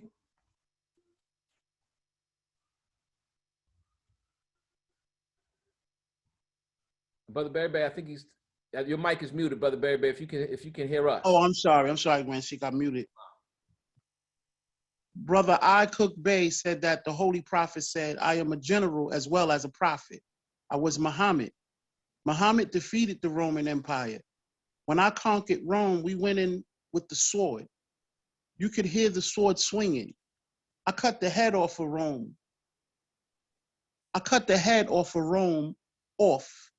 Pulled down the flags, sent letters to the other European governments and asked them, was I right? They said, yes, Muhammad, you are right. Just let us have a place to live. Islam. So this aspect that I'm showing right here is absolutely important when understanding your prophet, the Prophet Noble Drew Ali, who was reincarnated. He's saying in his own words when he was here before, and other important figures that we know as prophets, right? Brother C. Ferguson Ill stressed that point on Friday when he spoke to the Moors. He said, he re-clarified, now when you're talking about Jesus, remember that you're talking about your prophet. You got to make that mental leap and connection so that you really understand, and you can get to the next level of really what they call the holy breath, really understanding what's going on here. So with that, I'm going to open up the floor to either Brother C. Ferguson Ill, if you're able to speak to this, whatever you decide to add to it, or Brother the AGS, Brother Clendenin Bay. Either one of you brothers would like to add anything before I move on? I hear someone talking, but their mic is muted. Sister Harmony, if you can help them, I can't see who that is. We have a few hands raised. We'll go to hands after, depending on how much time the AGS and Brother Ferguson will take. We'll go to a couple of hands. Brother Ferguson L's mic is still muted, so I don't know if he is. Islam, Grand Sheik. Islam AGS. I give praise to Allah and honor to the Prophet and everything you give honor to. I'm pleased with what I heard so far, Grand Sheik. Praise Allah. Praise Allah. Praise Allah. I see Brother Ferguson L's trying to say something. Here you go. We can hear you now, Brother Ferguson L. Islam. Rise and give praise to Allah and honor to the Prophet. Give honor to everything pertaining to Islam. Praise Allah. Everything that was said, I think was very good. I think, praise Allah that we keep reminding the Moors, Jesus, Prophet Noble Drew is the same spirit, same prophet. Because you say, Rome, you had me 2,000 years ago and I have you today. So praise Allah. So you know what I'm saying? So he brought it into the language that we can understand what he's saying. Because you also say when he was Noah, in one of the oral statements, you remember when he was Noah, even with that horror statement that you put up, it's very important. Islam. The spirit of the same prophet coming, the spirit is the thought of Allah. So he's the thought of Allah in this day and time, like I said, a lot of time people don't want to uphold our prophet because our prophet is the thought of Allah, and we have to, no matter what other people say about our prophet, we know a prophet is a prophet. And one thing the elders always said, your prophet is a mighty, mighty prophet. We got to, and the prophecies, because he's going to prophesy the fulfillment of the prophecies. And we know that ancient blood, ancient Canaanites and Moabite blood. So we got the same spirit, same blood in us. Peace. Praise Allah. Praise Allah. Peace. Thank you, Grand Gov. Moors, let's try to keep it moving pretty quickly. I'm going to pause after this next section. So if you have questions, please write them down and we'll make sure that we'll get to every single one. But I want to make sure we get as much of this on the record as possible. I'm going to read this next part really quickly. This also was attributed to the Prophet Noble Drew Ali. This comes from a statement that he made at the first convention, 1928. He said, "As I am Jesus, come once again by the will of Allah. Dead bones live again. Muhammad was the first person into whom the Spirit first appeared in. Now it is in I, your prophet, Noble Drew Ali. I and Jesus are one." Praise Allah. For the Prophet Noble Drew Ali. So this is the portion that goes into some more specifics about his life. This is from the book again, page 26 and 27. On the opposite page, which I wanted to show, it has a document about the census during the time of the Prophet. In this particular section right here at the top on the left page, I'm going to zoom in on. I'll read this first part, and then I will ask if we can get someone to actually, Brother Anderson Bey, if he got to where he was going, it can read the next portion. Yes, I'm here. Thank you, Brother Anderson Bey. Praise Allah. Praise Allah. This first part starts off and says, the Holy and Divine Prophet Noble Drew Ali was born in the state of North Carolina in the year of 1886. Reportedly, his birth name was Timothy Drew. Watch this part, Moors. However, it must be known that Prophet Noble Drew Ali himself never on record revealed that his birth name was Timothy Drew. The name Timothy has been made known by way of secondhand sources, such as Aaron Payne Ill, as well as other newspaper articles. The name Timothy could very well have been the birth name of the Holy Prophet. However, according to census records, we are definite that he was raised by his adoptive parents as Thomas Drew in Norfolk, Virginia. Very interesting. Even I tend to forget this. This actually kind of squares some issues that have arisen in the last 10 years, 5 to 10 years. But moving very quickly, Brother Anderson Bey, if you can continue, this is the part that goes into a little bit of, I feel like it's good biography of the Prophet and it's concise. If you can see that, Brother Anderson Bey, Yep. Praise Allah. All right. Prophet Noble Drew Ali was raised by James Washington Drew and Lucy Drew. James Washington Drew, born October 1860, worked as a longshoreman. He was also a reverend at the Mount Zion Baptist Church.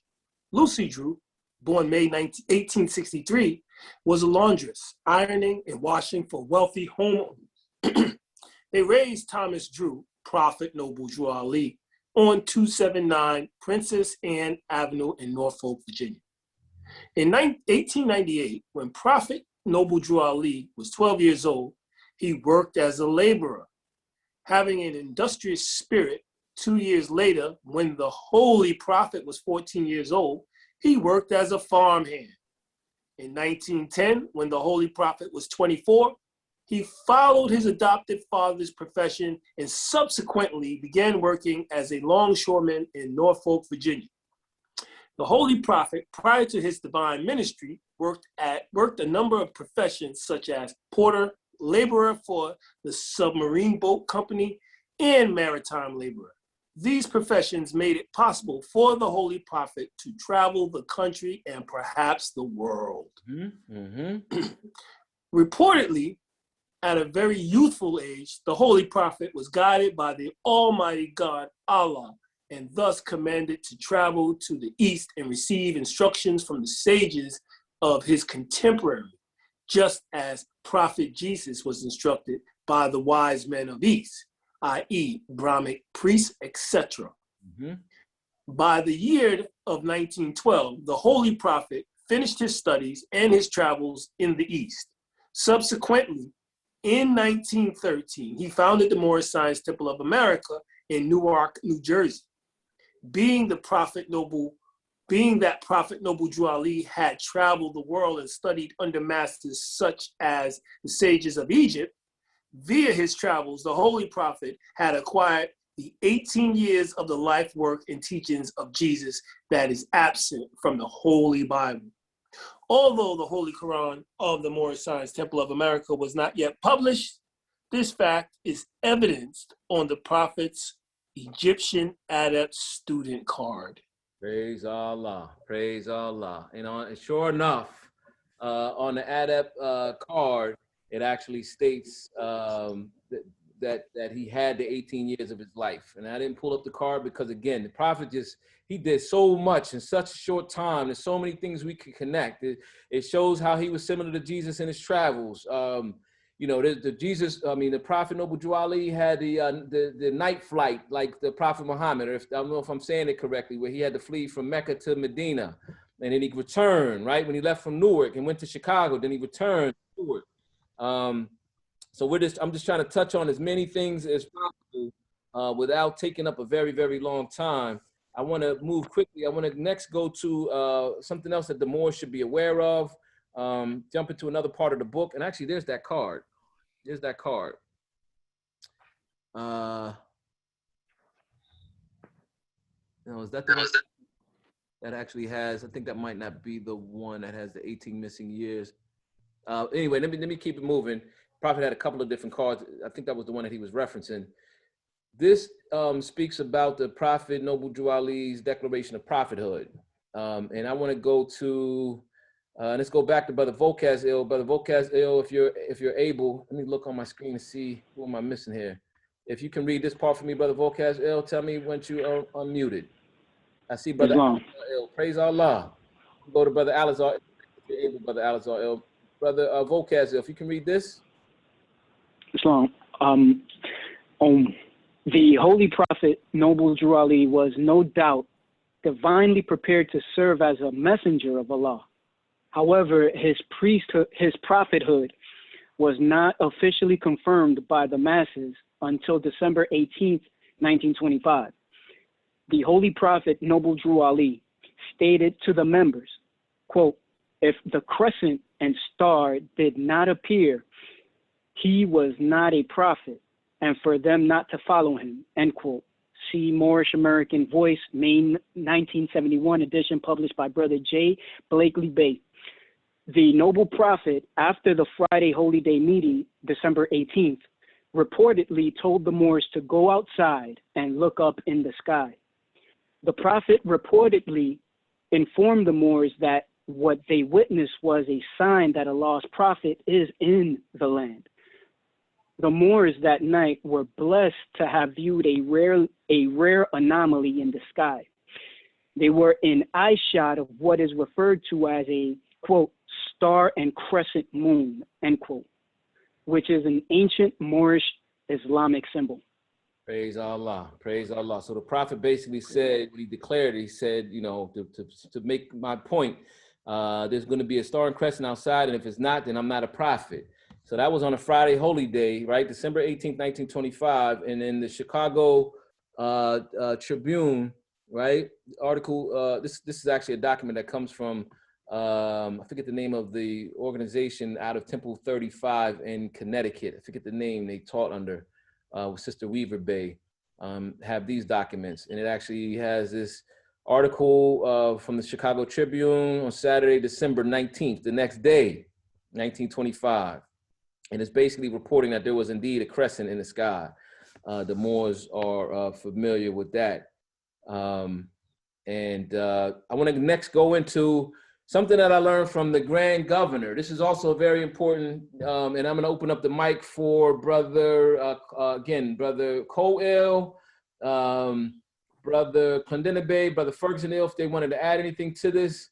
I didn't go into a lot of detail about some of the symbols that the Prophet has and what he said about them. It's just the Prophet just has too much. But I will state that in this photograph, the Prophet has a plume on the top of what looks like his turban, right? This very special turban that he is famous in this photograph. The Prophet seated. It looks like it's got a sunflower, some type of a symbol on the front near his third eye. It looks like a sunflower. This plume. This is called a plumed feather. Brother Herbe explained a plumed feather comes from an ostrich, the ostrich feather. When you look it up, you do the math. The plumed feather means royalty in India, and it speaks to the feather of Ma'at, the scale of Ma'at, where the feather is placed on a scale and weighed against the heart of man. And it's a symbol of royalty, right? That's why I say the sovereign royal, but Brother D. Clark Ill said the sovereign royal prince, and I love that. So I claim that, I got to pick that up and use it. Our sovereign royal prince. And this is a sign of royalty, this plume that the prophet had. But also this, I want to call it a sash, and I didn't get enough time to pull out. The prophet said something was given to him by the government. I know on the Divine Constitution and Bylaw, the robe that he had on he said it represents power and it was given to me by the government. But I noticed somewhere where it says that this sash, this very special sash, which you only see in rare, very rare cases, I'm not going to even go into it, was also given to him. And I'm going to open up if anyone, Brother Cole, Brother Kanenebe, praise Allah, AGS, if you can expound on that a little bit. Yes, that was going over his shoulder is also known as a mantle. A mantle, Islam. A mantle. And if you see some pictures, he also has a sash on too sometimes. It could be talked about as a mantle. And I don't know if did you ever pull up that picture and show them more of the prophet on the big American flag behind? I didn't. I have that one, and I didn't pull it out. I could open it up real quick, but I would have to switch out. You mean no one problem. Where the Moors are all standing in the group? Yes. I'll see if I The can. next time you take a look at it, Hey, you notice that the two muftis that are on both sides of the prophet, one, they both have their sash tied towards the prophet. So one has it tied to the left like we usually tie it, but then the one that is on the other side of the prophet ties his to the right, facing the prophet, almost like, you know what I'm saying, the symbology of it. Islam. Praise Allah. Thank you, AGS. So, you know, that's powerful stuff. The prophet was in, I didn't get a chance to go into the circles and the dignitaries that he worked with. You know, when he had his memorial, he stood in state for a long time. I forgot how many days. Brother Herbe says he was left in state for a certain amount of time, and all the dignitaries. There's just too much. Brother Ferguson, Brother Cole, anything you wanted to add about the prophet's sash? I'm gonna go into this next part. This is in the oral statements, 104, the Holy Prophet's powers, right? Holy Prophet Noble Drew Ali used to heal people, and people came to him for counsel. Brother G. Cook Bey, Grand Sheikh Emeritus of Temple Number 1, said that when he was in Baltimore, Maryland, the Holy Prophet was healing people. Brother G. Cook Bey went up to the head of the stairs and told the people, quote, "The prophet is tired. He has been healing people all day long. Go home," right? The prophet had healing abilities. I'm just going to keep it moving. The Prophet Noble Drew Ali, during the first annual national convention of the Moorish Science Temple of America on October 15th through the 20th, 1928, he declared us a nation, right? This is the program. This is the we always call, someone was looking for this the other day. We couldn't pull it up. The what do we call this, Brother Clinton, of the first convention? I forget the name for it, but That's a lithograph. Lithograph. Thank you, Brother Ferguson. On the lithograph, it talks about the parade, right? 2 p.m. Grand spectacular parade throughout Chicago's beautiful residential district with all grand sheiks dressed in full regalia, right? And the prophet had all of the Moors dressed up in different representations of the different nations, right? You know, they all dressed up representing the different nations of the world. In the parade, this is a map of the parade where they marched from Unity Hall to down Wabash Avenue, down to 37th and Federal Street, right? And he declared the Moors a nation, right? So this is the prophet's parade. I also want to very quickly, I'm still trying to remember the name of the organization that Temple 35 had. Brother Ferguson, they'll help me out, where they were I think it was Moorish Communications. And they put together these documents explaining certain aspects of the prophet. And they listed, I was looking for the major events, the major things that the prophet accomplished in his life, right? There's so many of them, but there's major, and I would say there's minor things that he's done. These are a lot of major things. He gave us the name, he utilized in that early time the name of the great God of the universe, Allah, right? He gave us our nationality, a Moorish American, our religion as Islam, right? He gave us the Moorish American prayer and the flag, right? He gave us divine, he put together the divine constitution and bylaws, the questionnaire and additional laws. He gave us the Holy Quran of the Moorish Science Temple of America, right? The Quran questions in the Moorish literature. He gave us our free names, right? Bay and El. This one says Ali. I know that's a little bit, we're not supposed to use the name Ali. It's reserved for the Prophet Noble Jew Ali. It's a little bit controversial, even for Temple 35. Moorish national headdress, fez and turban. The Prophet gave it back. Remember, George Washington said, if I take that off of them and the sandals, then 200 years from now, they wouldn't know who they were, who their forefathers were, their children wouldn't know. He gave us the 5 principles of love, truth, peace, freedom, and justice, 5 highest principles known to man, which is evident in other places, but I've never been taught those principles that way, in that order, right? I've never been taught them all together. He gave us our charters, right? In the Moorish Science Temple of America. Giving us this organization, founding the Moorish Science Temple of America is a powerful, epic feat of the Prophet Noble Jew Ali. He reintroduced the Moorish costumes and the way we would dress, our garb, right?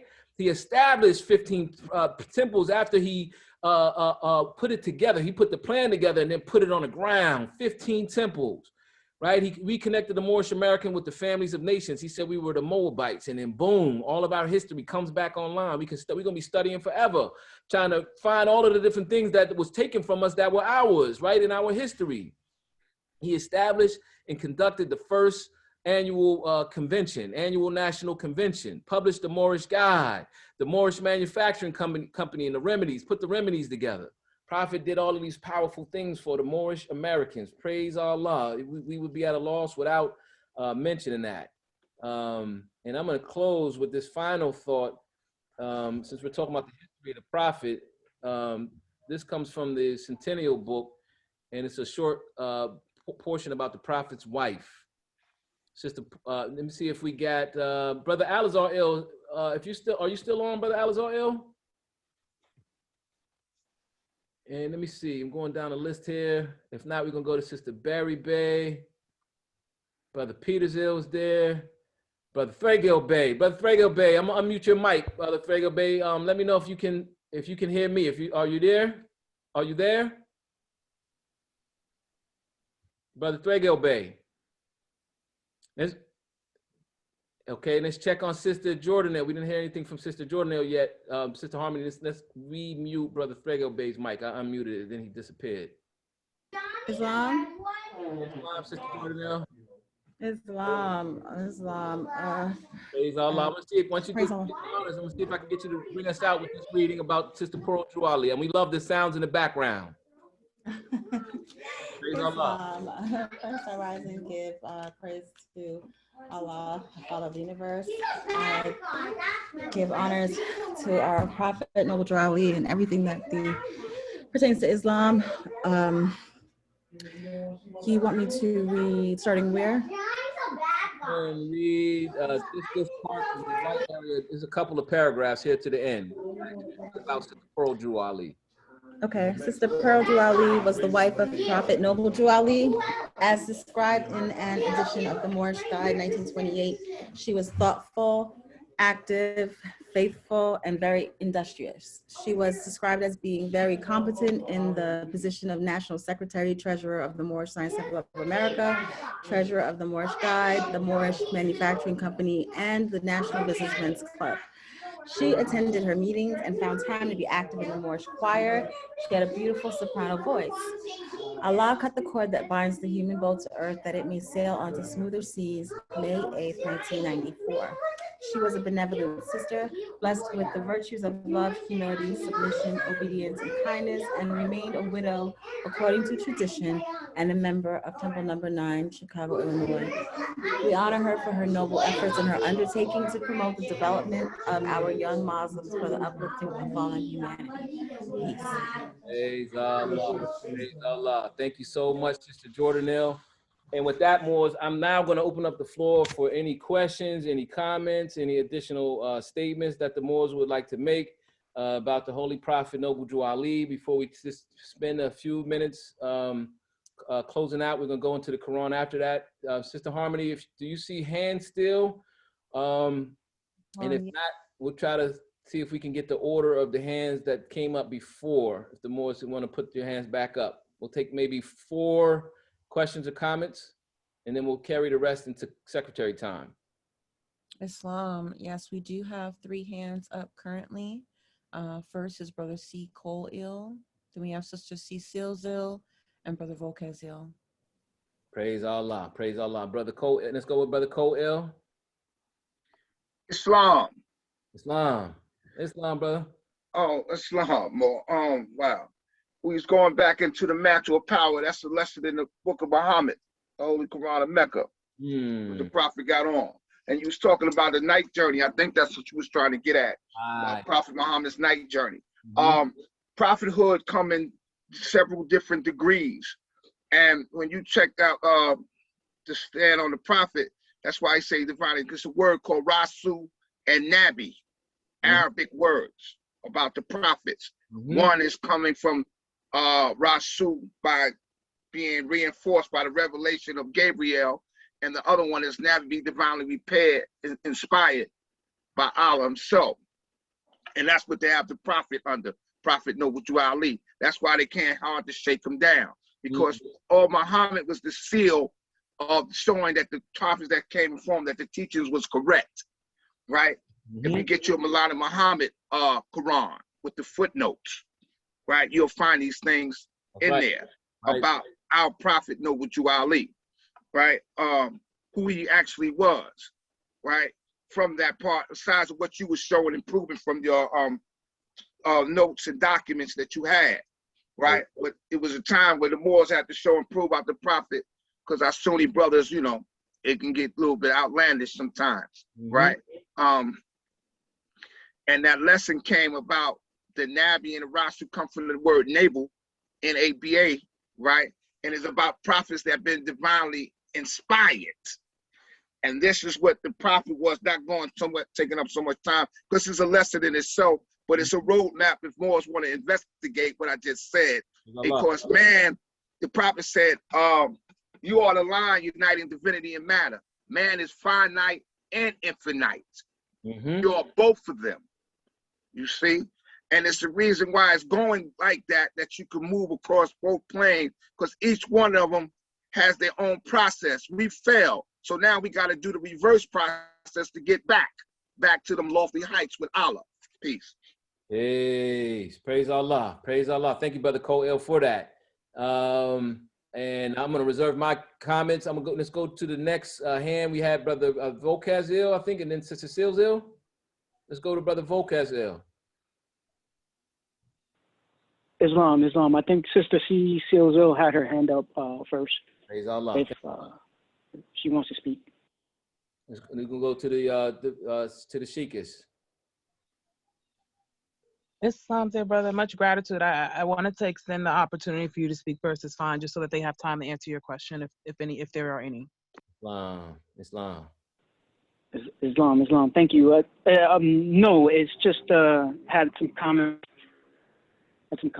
Is all. Islam, you can share your comment with us, Brother Volkezil. Islam.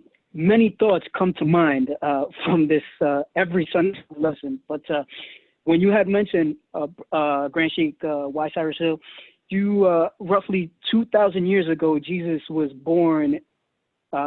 Jesus was, the prophet had said that roughly 2,000 years ago, those who were with me, and those who were against me and are against me 2,000 years today. So my comment was roughly 2,000 years ago, Jesus was born in the age of Pisces. Our prophet, Noble Drew Ali, today was born in the electrified age of Aquarius, as you had read at the beginning of the Sunday school lesson.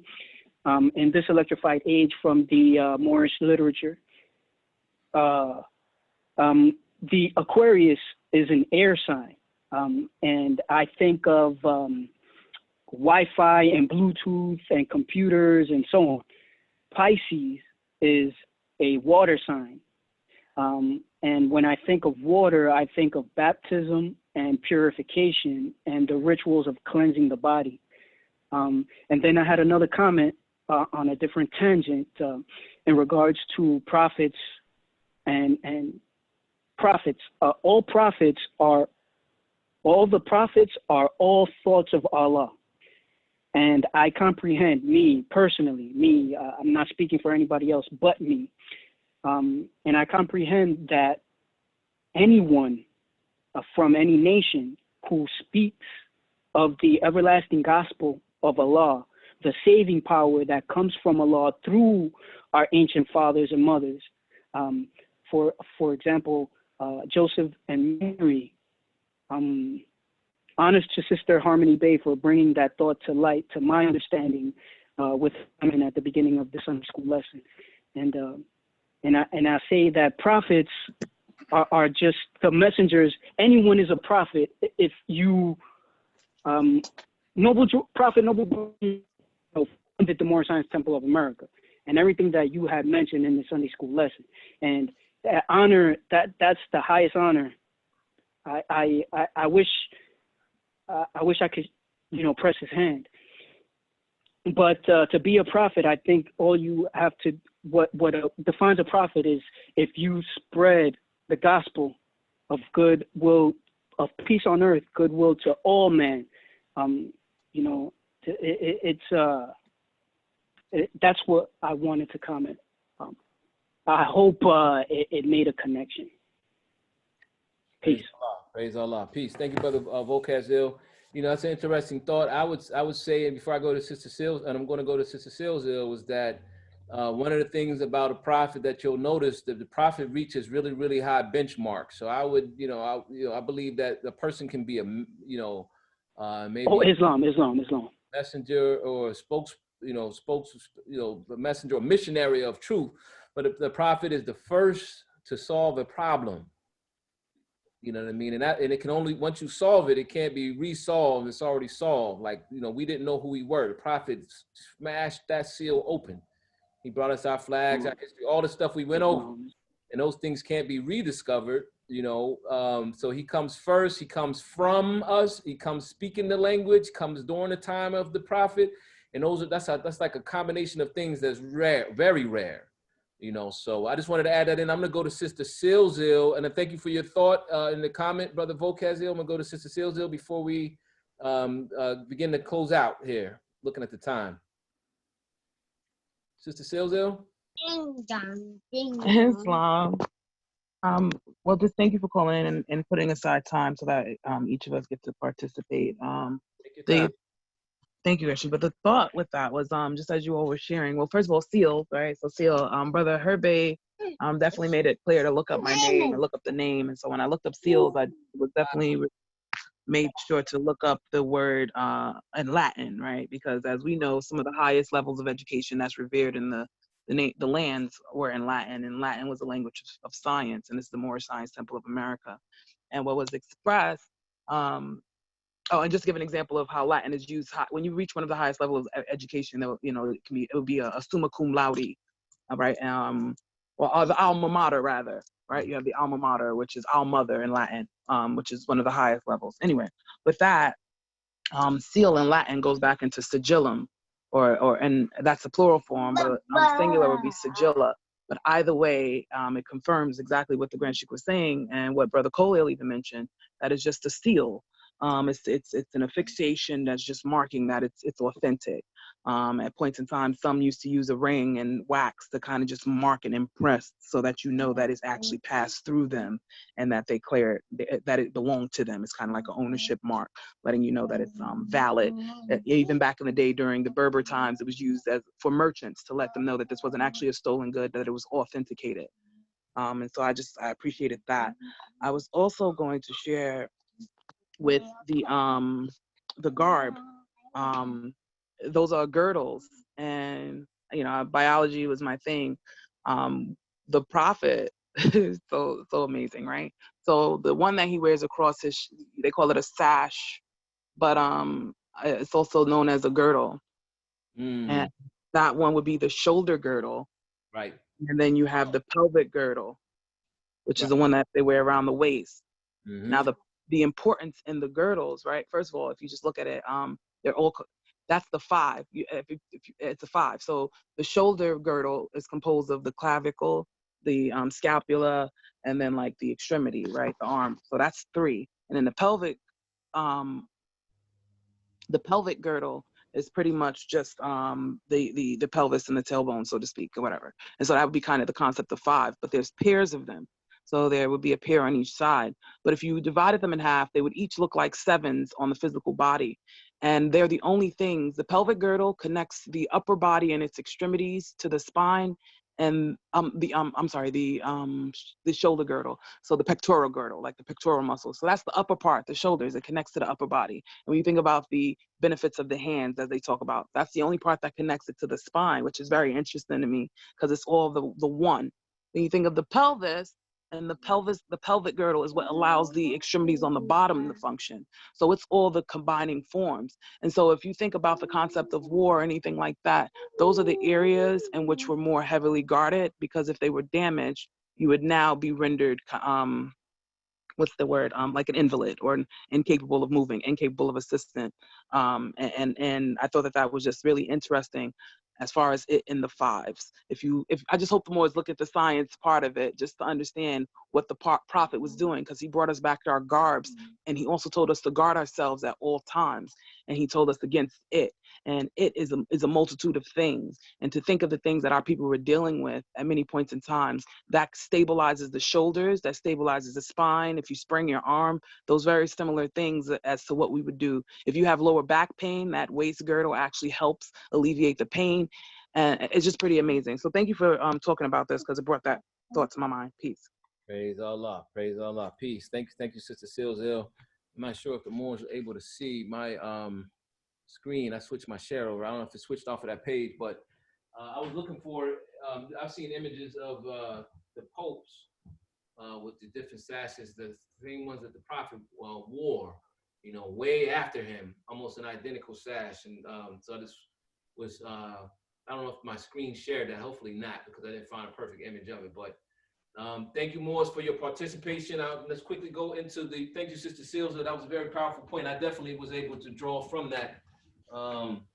Let us now go into the Holy Quran and Moorish Science Temple of America. As we close out our class, we want to make sure to go into that chapter, magistrate and subject. I would note that, where do we place the prophet in terms of this topic, magistrate and subject? And I'm going to read the first couple of verses, open the floor for the Moors to give any comments, and then we'll pick it up from here next week. Again, this is the Holy Quran of the Moorish Science Temple of America, Circle 7, divinely prepared by the noble prophet Drew Ali by the guiding of his father, God Allah, the great God of the universe, to redeem man from his sinful and fallen state of humanity back to the highest plane of life with his father, God Allah. The divine instructions from the Holy Prophet, magistrate and subject. And this is on page 38. Instruction number 1 reads, O thou, the favorite of heaven, whom the sons of men, thy equals, have agreed to raise to sovereign power and to set as a ruler over themselves. Consider the ends, the importance of their trust, far more than the dignity and height of thy station. And as I'm reading this, my mind is, again, looking at this from a couple of points of view. I'm looking at it as from the point of view of man, right? We read on a couple of weeks ago about man being the vicegerent on earth, of a law on earth. But I believe that's fairly separated in this situation, because it says thy equals have agreed to raise to sovereign power, right? Whom the sons of men, thy equals. So that would eliminate man being the topic of this particularly, although in certain ways it relates. But I was also thinking about the Prophet Noble Drew Ali, and it's just a thought, but I'm going to continue. I think more so this speaks to the stations of leadership in the Moorish Science Temple of America, in the government of the world, right? Anywhere there's a government, you have a magistrate, right? In this case, the magistrate is described as the leader. So you have greater leaders and you have lesser leaders. I'm going to continue. Thou art clothed in purple and seated on a throne. The crown of majesty investeth thy temples. The scepter of power is placed in thy hand, but not for thyself, were these ensigns given, not meant for thine own, but the good of thy kingdom, right? And that is explained how it has happened and what is the focus, what is the purpose, you know, what is the proper way to serve in that position. It says the glory of a king is the welfare of his people. His power and dominion rest on the hearts of his subjects. And I'm gonna stop there and see if there's any comments or anything anyone wants to add to this particular, any of those verses in the Quran. And I see a hand. I see Brother T. Barry Bay's hand is up. We also have Grand Sheikh Sister Harmony's hand is also up, as well as Brother Petersil, Islam. Praise Allah. So let's go in that order. I didn't see what order they went up. I'm gonna go to Brother Barry Bay first, then Brother Harmony, and then Brother Petersil. Brother T. Barry Bay. Islam Grand Sheikh, I think their hands was up before mine. I just had a comment. They can make their comments first. Praise Allah. Thank you, Brother Mufti. I'm going to go to Sister Harmony Bay. Then next, Sister Harmony, did you have a question, a comment? Islam, thank you, Grand Sheikh. I actually just wanted to, I had a comment and I just wanted to read from page 29 of the Holy Quran. We were talking a little bit earlier about, you know, what makes a prophet and just kind of some of the attributes and things that our prophet, our holy prophet, Noble Drew Ali, had, the things that he did that, you know, that highlighted the attributes of a prophet within him and his actions, his demonstration. And so it made me think about just some of the specific things that prophets do that separate them from just those of us who have goodwill and want to bring about peace and are willing to hold space for the transformation of each other, of one another, to our higher selves, and to live our lives with more purpose, which is also a beautiful demonstration. But at the top of page 29, verses 17, in particular, the first couple of verses, it starts by saying, he opened up the prison doors and set the prisoner free. As I'm thinking about in terms of what did you do? What do we do? What makes us so great as individuals, as Moorish Americans, as Muslims? What does our demonstration look like? I think about some of the ways that these examples are laid out in our Holy Quran. In instruction 18, he broke the chain of captive souls and led the captives to the light. 19, he sat in council with the patriarchs and prophets of olden times, the masters of all times and climes he met, and in the great assemblies he stood forth and told the story of his life on earth and of his death in sacrifice for man. I mean, I could just go on, but like, to me, if you don't have that on your resume, you should not be calling yourself a prophet, with all due respect. You know, that there is such an amazing demonstration here that I don't believe we were all meant to be prophets. I think we all play our part, as Noble Drew Ali shares with us, that there's room for all of us, but there was never, you know, it's not a recruitment. Being a part of the Moorish Science Temple of America is not this recruitment to turn us all into prophets. We certainly are looking to be as closely in alignment with our prophet and all the other prophets that have come before us to set an example, but we understand that there is a level of sacrifice, and in their demonstration that they were able to go above and beyond you know, what the average person may be trying to do. So I just want to encourage the Moors that although we may not all be prophets in our own right, there is still room for us to live in a demonstration within our higher selves that brings us the closer to prophethood and prophethood as we possibly can be. And with that, I say peace. Praise Allah. Praise Allah. That actually opens up a lot. It makes me think about, you know, we were talking we've been talking about how as man unfolds, his God unfolds, right? Which is one of those thoughts that is like it's this fundamental. They crosses across all of the different other lessons. It's a very fundamental statement. As man unfolds, his God unfolds, in the process of man and the law being one.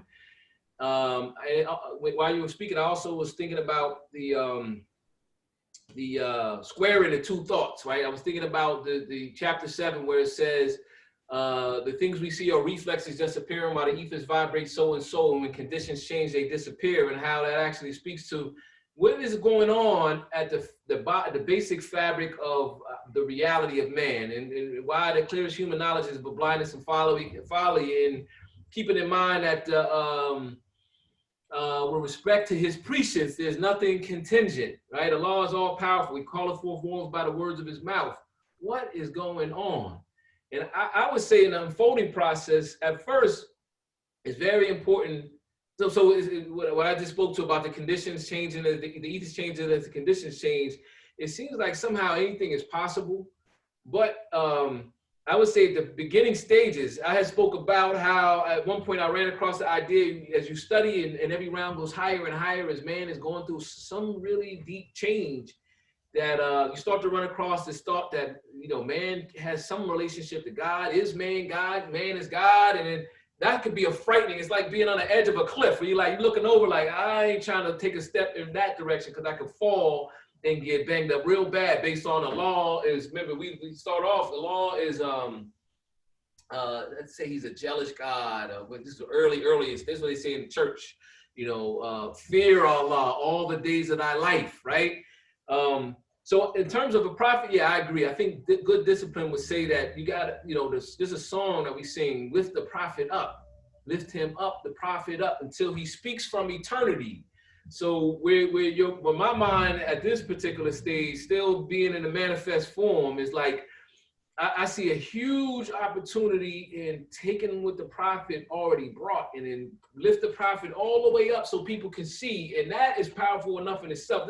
There's infinite power in just doing that. I don't want to be the prophet. I wouldn't want to be the prophet, but you never know how God plans certain things.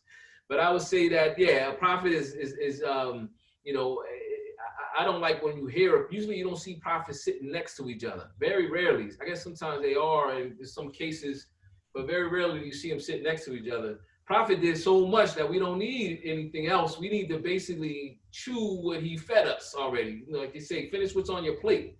The prophet basically gave us a mission that we're going to be a long time trying to accomplish. So I lean toward what you said, Sister Harmony Bay. But that's a powerful thought. I'm sorry for saying so much for so long and burning up the clock. I'm going to go to, who was next? Who do we have? Brother T. Berry Bay, and we had another person, Sister. Brother Petersill. Sister Silzill? Brother Petersill. Brother Petersill. Who had their hand up first, Brother Berry Bay? You or Brother Petersill? I didn't see that. Brother Petersill, Grand Sheik. Praise Allah, praise Allah. Thank you, Brother Berry Bay. Brother Petersill?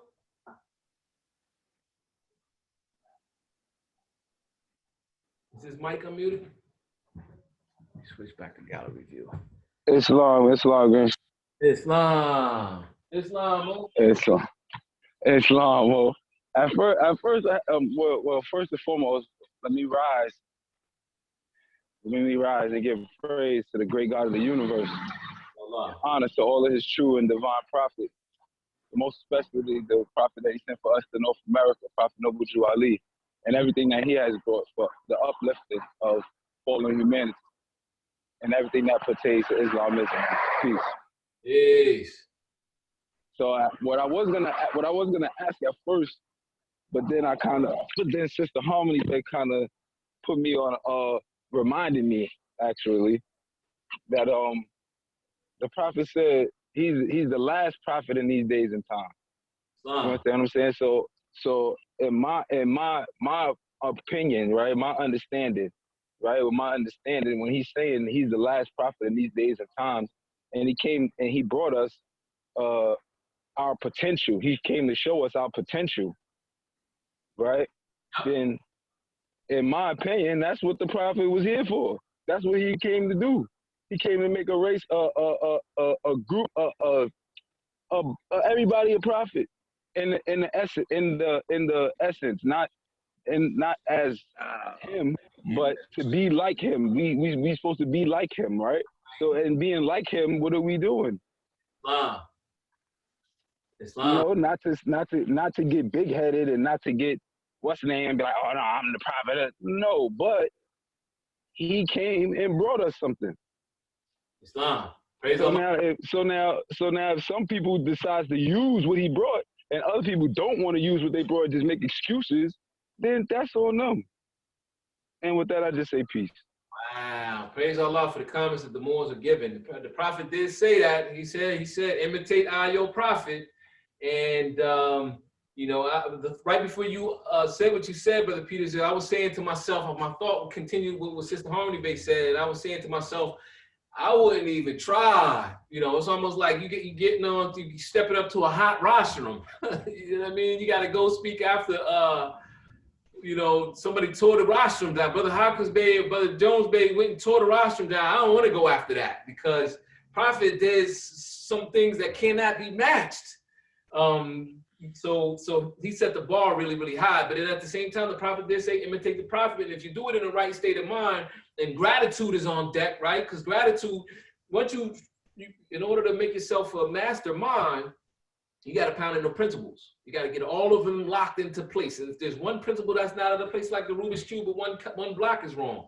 Gratitude and truth and sincerity will force you to say, first of all, I lock gratitude onto the Prophet. This brother saved our lives. So my gratitude gauge is locked in and he's still in front of me. I can't, there's no way you're going to pass him. So I'm going to give him gratitude, right? And his mark is so high that, you know, even while we're imitating the Prophet, there really should be no fear of passing him because he said it, Allah said it so high that I don't know if anyone can reach it. Islam.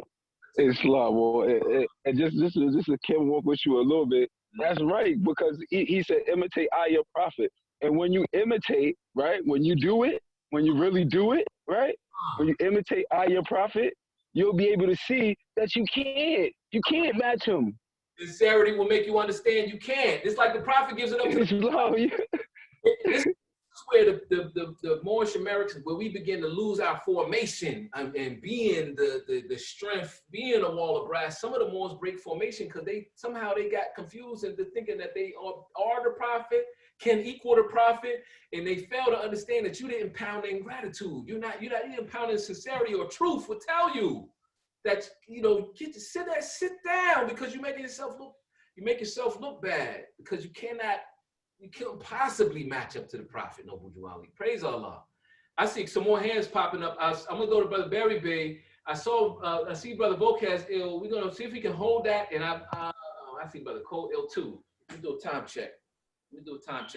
That's the last hand. We'll do Brother T. Barry Bay, Brother Vocaz ill, then we'll touch on Brother Cole ill, and we're gonna have to stop because we're gonna burn out of the clock. And I want to give Sister Barry Bay the heads up. Sister Barry Bay is going to close us out because Brother Ferguson ill is you see Brother Ferguson ill is there. He had a double today. Praise Allah, Islam. Praise Allah. Let's go to Brother T. Barry Bay. Islam Grand Sheikh, yeah, I just wanted to say it was a really, really great lesson today. You know, our nationality cards say we are declared Muslims under the divine laws of the Holy Quran of Mecca. And the second instruction of chapter 45, well, the first instruction of chapter 45, the last sentence says, this is the uniting of the Holy Quran of Mecca for the teaching and instructing all Moorish Americans. And that's what I thought of this lesson today. I just wanted to say a great lesson, Grand Sheikh. Peace. Allah. Thank you, Sheikh. I appreciate that. Peace. Praise Allah. He left us some time too, so we'll go to Brother Vocaz ill and Brother Cole ill. And unfortunately, I see more hands popping, but we are way over time. I'm gonna go to Brother Vocaz for a quick comment. You can pick up something a little longer at the secretary time. Brother Vocaz. Islam. Thank you, Grand Sheikh. I just wanted to make a real fast comment. To give my life in sacrificial service to the economy of life in sacrificial service for all of men, found in instructions number 4 and 9, chapter 15. Real quick, let me just these are powerful to me. Sacrificial service to men, right? How I show Islam. Quote, have I the strength to overcome and give my life a willing sacrifice for men? That's Jesus speaking to himself in the wilderness in meditation. Instruction number 9, he says, my words and deeds in all the walks of life shall be the proof of my messiahship. Thoughts, as the Prophet instructed me, my thoughts, words, and deeds. And then I go to chapter 10, instructions number 24 and 25, found on page 17. I'm trying to be as quick as possible. Page 17, 24 and 25. 24, it says, these planes, with all their teeming thoughts of Allah, are never seen by eyes of man and flesh. They are composed of substance far too fine for fleshy eyes to see, and still they constitute the soul of things. And then 25, it goes on to say, wait, excuse me. Why? Excuse me, it's chapter 10, chapter 10, page 17. What am I reading? Excuse me, I apologize. It's chapter 10, found on page 17. I was reading from the wrong instructions. 24, it says, and this is a law. You are, each one, a priest just for yourself, and sacrifice of blood Allah does not want. Instruction 25, just give your life in sacrificial service to the all of life, and Allah is pleased. Islam, Grand Sheikh, thank you for that thought, that comment that you had made. With that, I say peace. Yeah, thank you, Brother Wolf. So that last thought brings up an old lesson I'm going to share it during secretary time. I'll come back to. Thank you for your comment. I'm going to go to Brother Cole last comment, and we're going to close out. Islam. Islam. Yeah, they said there's only one prophet, one Allah, one temple. When he say imitate other prophet, he's not saying that you're going to be a prophet. Imitation is different from what the origin is. It's two different things. Right. He's just setting a pattern for you to follow behind the prophet. See, speak his words, you can't go wrong. But you're not the prophet. You know, you're not there. He sent his prophets. You know what I mean? And these is what causes the confusion. They kill most of the prophets too, with this type of stuff. But anyway, yeah, I just say that because it's, you know, you got to be careful when you walk across those lines like that.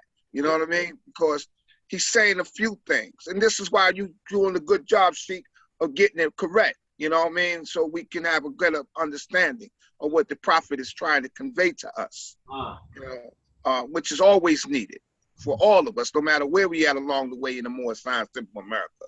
You know, I love it. I celebrate the opportunity for the opposition. This is the only way I can evolve. You know, without opposition, you will not evolve. Right. See, but we need it. No matter how we don't like it sometimes, but we need it. Peace. Peace. You brought me into that chapter 13, I think, where Jesus was, he grew strong by instruction 4, page 21. And now a man grown strong by buffeting of every kind. Right? Buffeting and woes is what Jesus said. And his whole life was a great drama to show, you know, the possibilities of man. And with that, I say, praise Allah. I see. So when we go into question time, I'm going to go right to Brother Turner Bay, and we'll pick up from there. At this point, I'm going to turn the rostrum over. Let me read this last verse from instruction 29, chapter 29. Makes me think about the prophet again.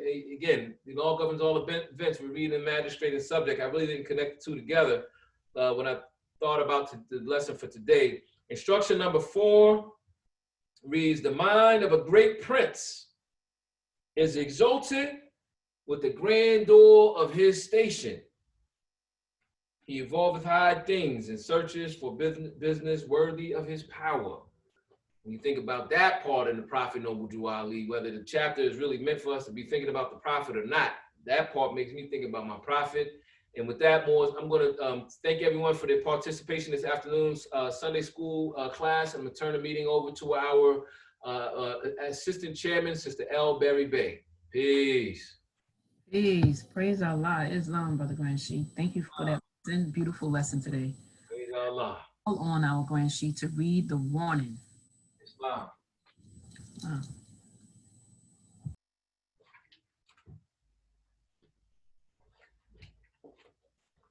Switch this over one time.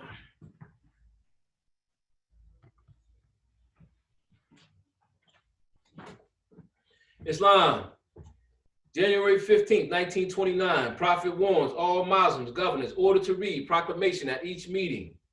I hereby inform all members that they must end all radical agitating speeches while at work, in their homes, or on the streets. We are for peace and not destruction. Stop flashing your cards at your opinions. It causes confusion. Remember, your card is for your salvation. Failure to obey these orders will be a severe consequence. We are for love, truth, peace, freedom, and justice. And when these principles are violated, justice then must take its course. Any member or group of members who hold malicious feelings toward the temple or the prophet, or violate the divine covenant of the Moorish movement, will receive their reward from Allah for their unjust deeds. All true Moors will and must obey the laws laid down to them by their prophet. If they lose confidence in their prophet, they should turn in their card, button, cease wearing their turbans or fez, and return to the state where I, the prophet, found you. This is a holy and divine movement founded by the prophet, Noble Drew Ali. And if the prophet is not right, the temple is not right. The prophet, therefore, is sending out the divine plea to all Moorish Americans that they do their part in protecting their prophet and the temple. This is an everlasting movement founded by the prophet through the will of Allah to redeem his people from their sins by order of Prophet Noble Drew Ali. Peace. Peace. Islam.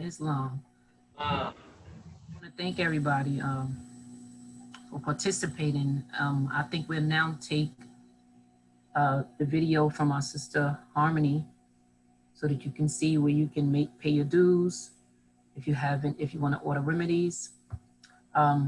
Grand Sheik, are you taking questions?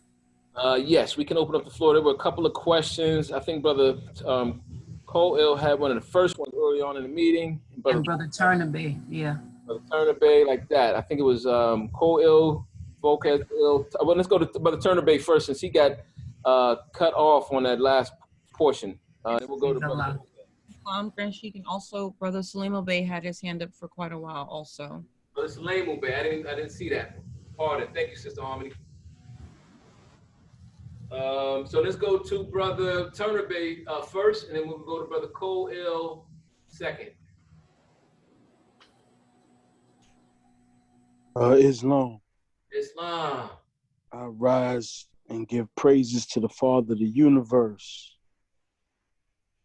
who teaches me and speaks to me in a still small voice and says, "Peace be still," when my soul is moved with a negative spirit. I give honors to the illustrious Prophet Noble Drew Ali, who brought my nationality and my divine creed. I give honors to the forerunner of the Prophet, Brother Marcus Mosiah Garvey, who said, "Up, up, you mighty nation, and accomplish what you will."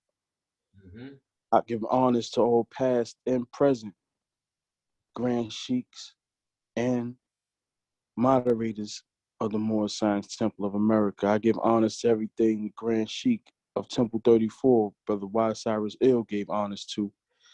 I give honors to his staff. I give honors to man, because when man honors man, he honors his Father God, Allah. Islam. I had a question about nationality, and I was reading something, right? Like the difference between ethnicity and nationality. So my question is, as Moorish American, what is our ethnicity? Because we know our nationality is Moorish American. Very good question. So ethnicity kind of speaks to your makeup, right? Your genealogy, your actual genealogy, descendant line, right? You think of DNA and stuff like that. And so I would say, I want to say Asiatic, of African descent. That's kind of where my thought goes. The difference between that and nationality. Nationality has nothing to do with ethnicity necessarily. You can have someone that, becomes a part of the nation through marriage, and they might be from a totally opposite nation. You know what I mean? A total opposite ethnicity, if you will. Prophet Noble Drew Ali, you know, so that without going into a whole lot of detail, that's kind of my thought. Ethnicity is like your more towards your genealogy. Each person has a specific, specifically unique genealogy. You may have, you know, what's the Vice President of the United States of America, Kamala Harris, is of Jamaican descent, but I think her father is Indian or her mother is of Indian descent from India. I think her mother is Jamaican and it might be her father is Indian, something like that. So that's unique. And if she's got a European husband, so her children, that's a unique fingerprint. Then you may have others that are African Americans, been African Americans only straight through, you know, but still, and then going to Africa through South Africa, you know what I mean? Might go through Ethiopia, you know, after about 10 generations. So ethnicity is, I would say, speaks closer, and I'm missing the correct terminology to describe that genealogy, that DNA breakdown. But nationality is more of a kind of a legal process, you know, when you pledge your allegiance to a certain group of people, then you become a part of a nation and its culture, and then you blend into the other, you know, tribes and the ethnicity that is there in that environment, if you will. So hopefully that helps. I don't think that's specific, but hopefully that helps a little. Well, okay, that goes off just a little bit because, right, when we dealing in society, society has a specific legal description of ethnicity, and this is where my soul gets a little, you know, turned, because, you know, we have paperwork that we have to deal with in society. And these legal terminologies come with legal definitions that describes a people. And let's take for if you're filing for a passport, right? So they have descriptions of white, they have descriptions of Native American, they have descriptions of Black or African American, right? So my thing is, we're taught that we are not Black, we are not African Americans, right? It also have a description in white that describes Northwest and Southwest, descendants of Northwest and Southwest Africa, right? And then there has a description of other, right? So as a Moorish American, what would be my legal description in that ethnicity column when dealing with other nations and other people in these forms of legal documentation? Islam, great question. Thank you for kind of pulling that in a little bit. So you're referring to Federal Directive 15 is where that those categories come from the Office of OMB, Federal Directive 15, Office of Management and Budget, which is a kind of draws from, there's a gentleman named Johann Friedrich Blumenbach, right? Or John Frederick Blumenbach, who came up with the 5 racial classifications of, you know, classifying from white, black, yellow, red, and brown, right? I want to say there is the organization of the Anthropological Association of America, and I know I chopped that a little bit, says that OMB Federal Directive 15 has nothing to do with the actual, you know, scientific or has nothing to do with actual ethnicities, you know, the way that they actually exist. And so it's kind of like it's made up, you know. So this is the United States kind of itself, the department contradicting or basically saying that this this categorization of ethnicities, right, Federal Directive 15, is not scientific at all. So that's the basis of the question, and the answer is, well, how do you solve this problem when they're trying to box us in? This is where, as a Moorish American, I would, you know, we have to find, until we get where we're supposed to be in terms of putting the laws in, because we have not been participating to the degree that we have allowed these things to get implemented into place on the books. until we get to the point where we actually can have it corrected the correct way. We got to strike it out and either mark other, put Moorish American, or put, strike it out and put Asiatic. I would not suggest putting in white, because you basically, Johann Friedrich Blumenbach is one of 4 Europeans that is at the foundation of a system that some of the Moors call white supremacy. You're supporting it when you use the term white, even if W-I-G-H-T, based on Black's Law's dictionary, because man is not white. We don't use those classifications not in that particular way. We're Moorish American is our nationality. We're Asiatic is our race. Muslims based on creed. And if those categories aren't offered, then you have to we got to what do you call it? You got to improvise. So I will put other, or I just refuse. I usually refuse to answer. I choose. A lot of the forms they say you can choose not to answer. I just don't answer. Okay. But see, like the Social Security card, right? Mm-hmm. Like you can put, that as I have, but they'll still put you in that category themselves, right? Which is illegal because it's false information, right? I've come to understand, and to correct it, they take you through a whole lot of hell. Mm-hmm. So we know ethnicity is not race, right? So race is, that's, we Asiatic, that's Asiatic race, but specifically speaking on ethnicity, because we understand that, I hope we all understand that contract law is viewed today as the highest law of the land. So they have a lot of contracts that's being forced upon us, and whatever we do, a lot of people fail to read the contracts. Even with social media and all the apps that they use, they have a lot of binding clause that kind of tricks you into a certain class or a certain status. And it just irks me to see how hard a lot of corporations work to classify me and my people in the category of a Negro, or Black or colored person, right? And I just would like to, understand, like, I wish a lot of people would like to understand, because we're moving in these highways, byways of life, and we don't want to be looked at as something other, even if our character displays that of a pure nation, right?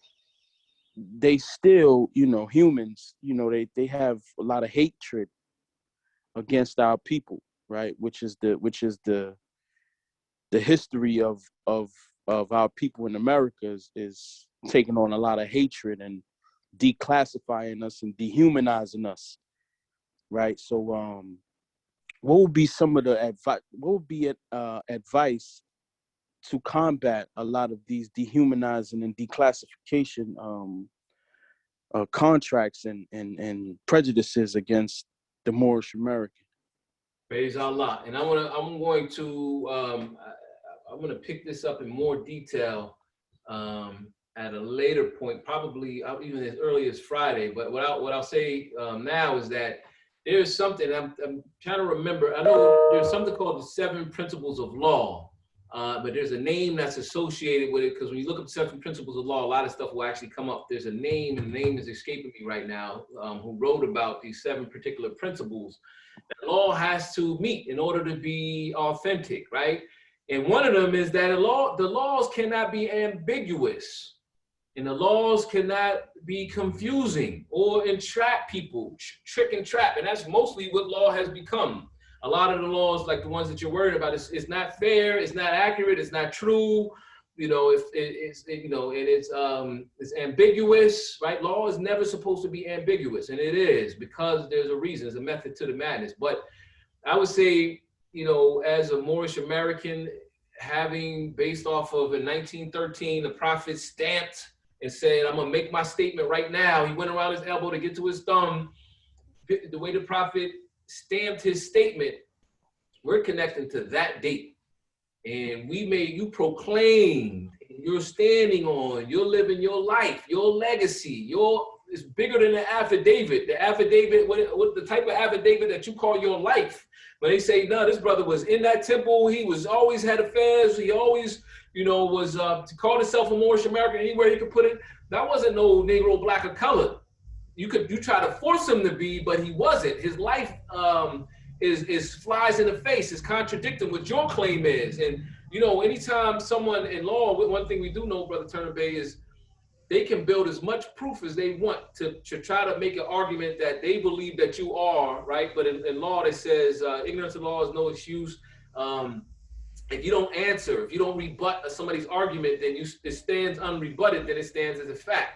So if they pile up, no matter how much they pile up, the minute you step up and say one time, I'm a Moorish American, it absorbs all of that, because that's what came out of his actual mouth. We have a recording.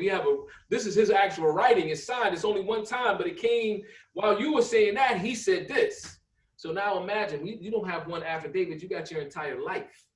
So I believe that until we correct these things, I believe your membership and your legacy in the Moorish Science Temple of America will not allow for them to dress you up that way. That's my personal opinion.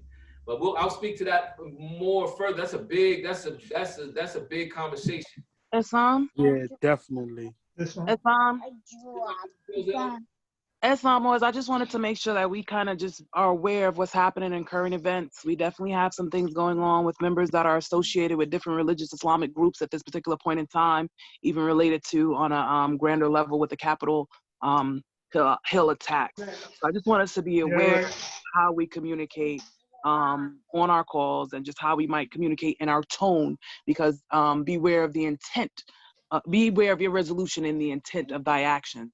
And so I just want us to make sure that we are just aware of certain things we're communicating on, just so that we're not tied in any way.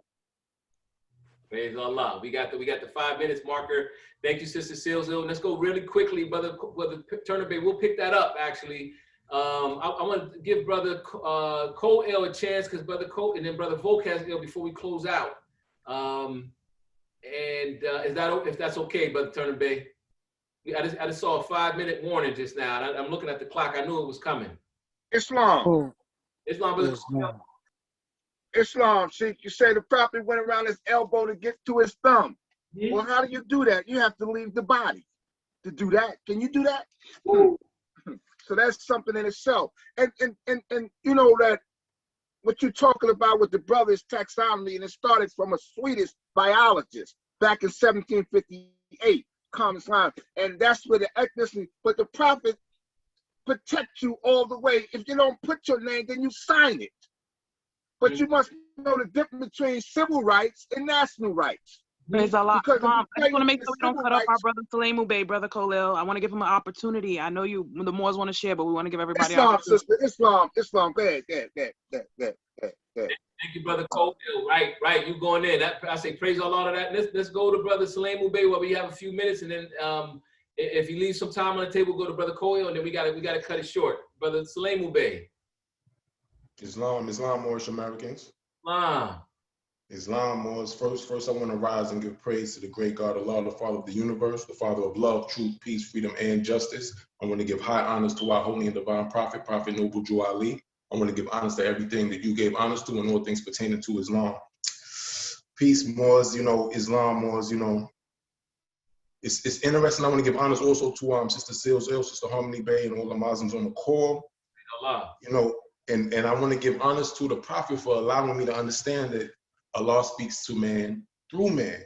It was interesting that when Brother Cole Ill made mention of imitation is not the origin. Imitation is not the origin, and that as the prophet is the origin of the demonstration that we can imitate that, because that was the thought that was on my mind. For the last few moments of this call. The Prophet Noble Drew Ali lets us know that there's a genius that creates and there's an intelligence that imitates. So, that duality that my brother Peter's Ill, likes to make mention of, that's put out there by the prophet in terms of the two ends, the motion of correspondence. But, I just want to add on that a prophet, and our Prophet Noble Drew Ali, he's our he can help us mend the broken wires. The prophet, the demonstration the prophet gave us is a divinity to it, that we can move mountains just with the fact that our prophet is now on the soul plane actively working. You know, I mean, our ceremonies and forms, if we take it dead serious, Muslims, you know, if we are bold enough to even bust out on the 7, whether you in your travels, you find a corner and you really meditate on it, that is one of the highest forms, because we can part the clouds with that, Muslims. So there's a peace that comes from having a prophet that we can put our hand in Allah's hand and know all is well. When we say in our prayer, by his prophet, Noble Drew Ali, a divine prophet, that sometimes when the prophets are the will of Allah, or when a prophet is the thought of Allah, and they have this certain demonstration where they stir up the ethers, with the prophets, even when Jesus went in, our brother Justice, and overturned the tables, when our brother Justice came and had to release the Muslims from the iron hand oppression of the pale-skinned nations of Europe, to that effect. Sometimes it can be so jarring to certain ones, and I'm keeping Sister Seals ill in mind, right? It can be so jarring that this is one of the reasons why a lot of our prophets were murdered, I won't say unjustly, but the people themselves were a heavy hand in removing the prophet's prophecy to be removed from the earth plane at a certain time, because their truth, being the thought of Allah, that scimitar sometimes is so sharp that it just upsets the balance of those who are demonstrating on that plane. But, you know, and also even Brother Turner Bay, you know, I had a conversation, I'm going to end it right there, but to have a person say, you know, when you're introducing yourself to certain people and you say you're a Moorish American, and to hear someone say, oh, I've never heard of that. Where's that? Where are the Moors from? Where are the Moorish Americans from? You know, these are things that once we put our hand in Allah's hand and we come together in that love and we have courage for truth, and we're not afraid because we know that our prophet is soaring above, right on the right hand of Allah, we can accomplish anything, you know? And yes, like the Moor said, it's all taken care of. What the Grand Sheikh stated is 100% correct. Our demonstrations, our actions within the temple, all of that is taken care of through our nationality. And as soon as we come together and proclaim, and in a public way, we don't even have to file documentation. We could have another parade, Muslims, you know what I mean? And it's already added on. So with that, I say peace and love. Praise Allah. Praise Allah. Peace. Moors, I'm going to ask, I give high honors to Brother Cole for conceding to let Brother Sulaimu Bey make that statement. You know, and I wanted to see if I could bring him back out. For sake of time, I'm going to ask that we let that be the last statement. That was a very powerful statement at the end of a very powerful meeting. I'd like to thank everyone as I turn the rostrum back over to our assistant chairman. Thank everyone for your participating and patient in the meeting today. And Sister Berry Bay, I want to do something a little different. I want you to take us out. I want the chairman to take us out in prayer. I think the chairman should always open up and take us out in a prayer. We've developed the kind of a tradition where the Grand Sheikh kind of does the last prayer, but I think that should be for the chairman. So I'm going to ask you to take us out, keep that in consideration. And Peace. Muslims. Thank you for everyone's comments and participation. I want to thank Grand Sheikh again for his lesson for today and all who shared in love. I'd like to say, once you free yourselves from meanness of the mind and indiscrimination, a sense of love and inclusion arises. And so, you know, keep that in your mind throughout the week. Remember to say your prayer, as our Grand Governor, Brother C. Ferguson Hill, Grand Governor of the state of Connecticut, always says, our chairman, say your prayers, your Drew Ali prayers. And with that, I say, all rise, face the east, 5 fingers on the left, 2 fingers on the right. Recite the Moorish American prayer. Allah, the Father of the universe. Allah, the Father of the universe. The Father of love. Father of love. Truth. Peace. All right, let me see if I can get them. Freedom. And justice. And justice. Allah is my protector. Allah is my protector. My guide. My guide. And my salvation. And my salvation. A night. by night by night, and by day, and by day, and by day, to his holy prophet, to his holy holy prophet, prophet, Drew Ali. Drew Ali. Amen. Amen. Amen. Islam Muslims, have a beautiful week. Peace and love. Islam Muslims, great week to you. Peace. Peace and love. Islam, Muslim, Islam. Peace and love, families. Islam. Peace and love.